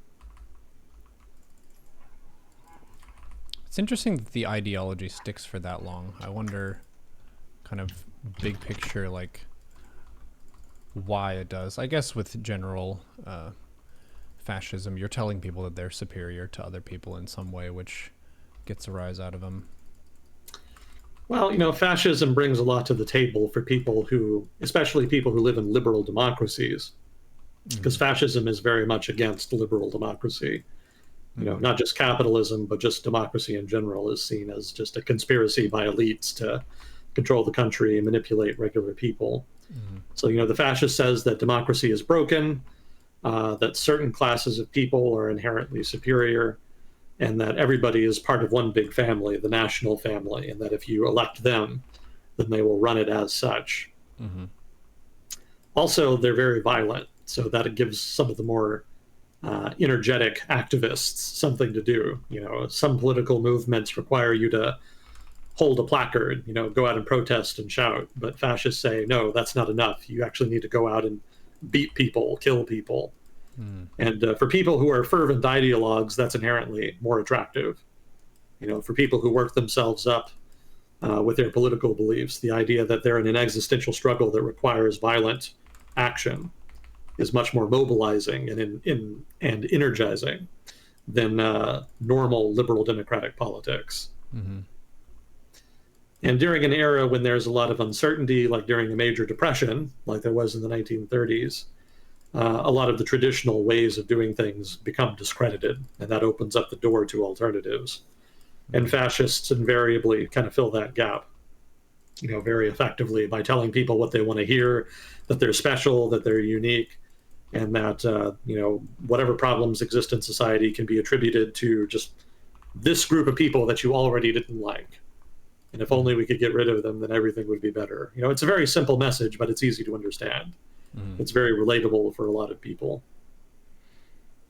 Normally it doesn't carry much water. Normally it's not that effective, but in times when there's high tension, be it political tension or economic tension, certainly both, fascism definitely has a big advantage. Mm-hmm.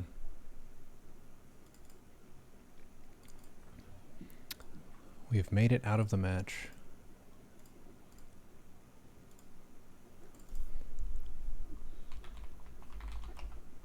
Congratulations. Thanks. I did end up giving them the report this time. I wasn't quite sure from the previous game, but yeah, it's sort of responding to moves without information. That's the key there. But yeah, thanks for filling time for a little bit when I was stuck in that match. No problem. Fascism is always an interesting conversation. Yeah. Humans are pretty intriguing creatures, and we're motivated by some strange stuff. Well, human nature. It took 10,000 years to build societies in which it's mutually understood that it's to everybody's benefit that there are restrictions on the exertion and usage of government power. And it's still not a completely finished project yet. Not everybody gets the message. And especially when times are hard and uncertain, people tend to default back to, as the kids say, back to monk. Mm-hmm. Back to monkey. People are saying that they got ads during the explanation for that. So these all go on YouTube, and I'm going to upload this to YouTube right after we conclude the segment so you can watch all of it. And if there are any parts of it that you think we got wrong, feel free to leave us a scathing review. We love those. Feedback always appreciated. Well, cool. I'll be starting my subathon tomorrow, and that's going to be running continuously from at least 24 hours to maximum 3 weeks. I did one of those back in November to December last year. Yeah, I remember. Yeah. So we can still do world discussion during that time, and I'll probably need the help with just thinking of new things to say on TV. So I appreciate you. I give you your regular challenge for the 20-minute walk this week. Oh, God. Very well. And it's very hot outside. Yeah. Texas summer is in full swing. True. Well, I'll try to stay hydrated. Use your best judgment. Going at nighttime is better than daytime for sure, but don't hurt yourself. Yeah. Good advice. Will do. Well, cool. Well, thank you for your time, and thank you, Fuzzy Code, for handling questions, and Chat for contributing to the conversation. And we will see you all on the next episode of World Discussion with Agent Smith. Yeah, thanks again, sir. Always a privilege. Talk to you next time. GG. Nice.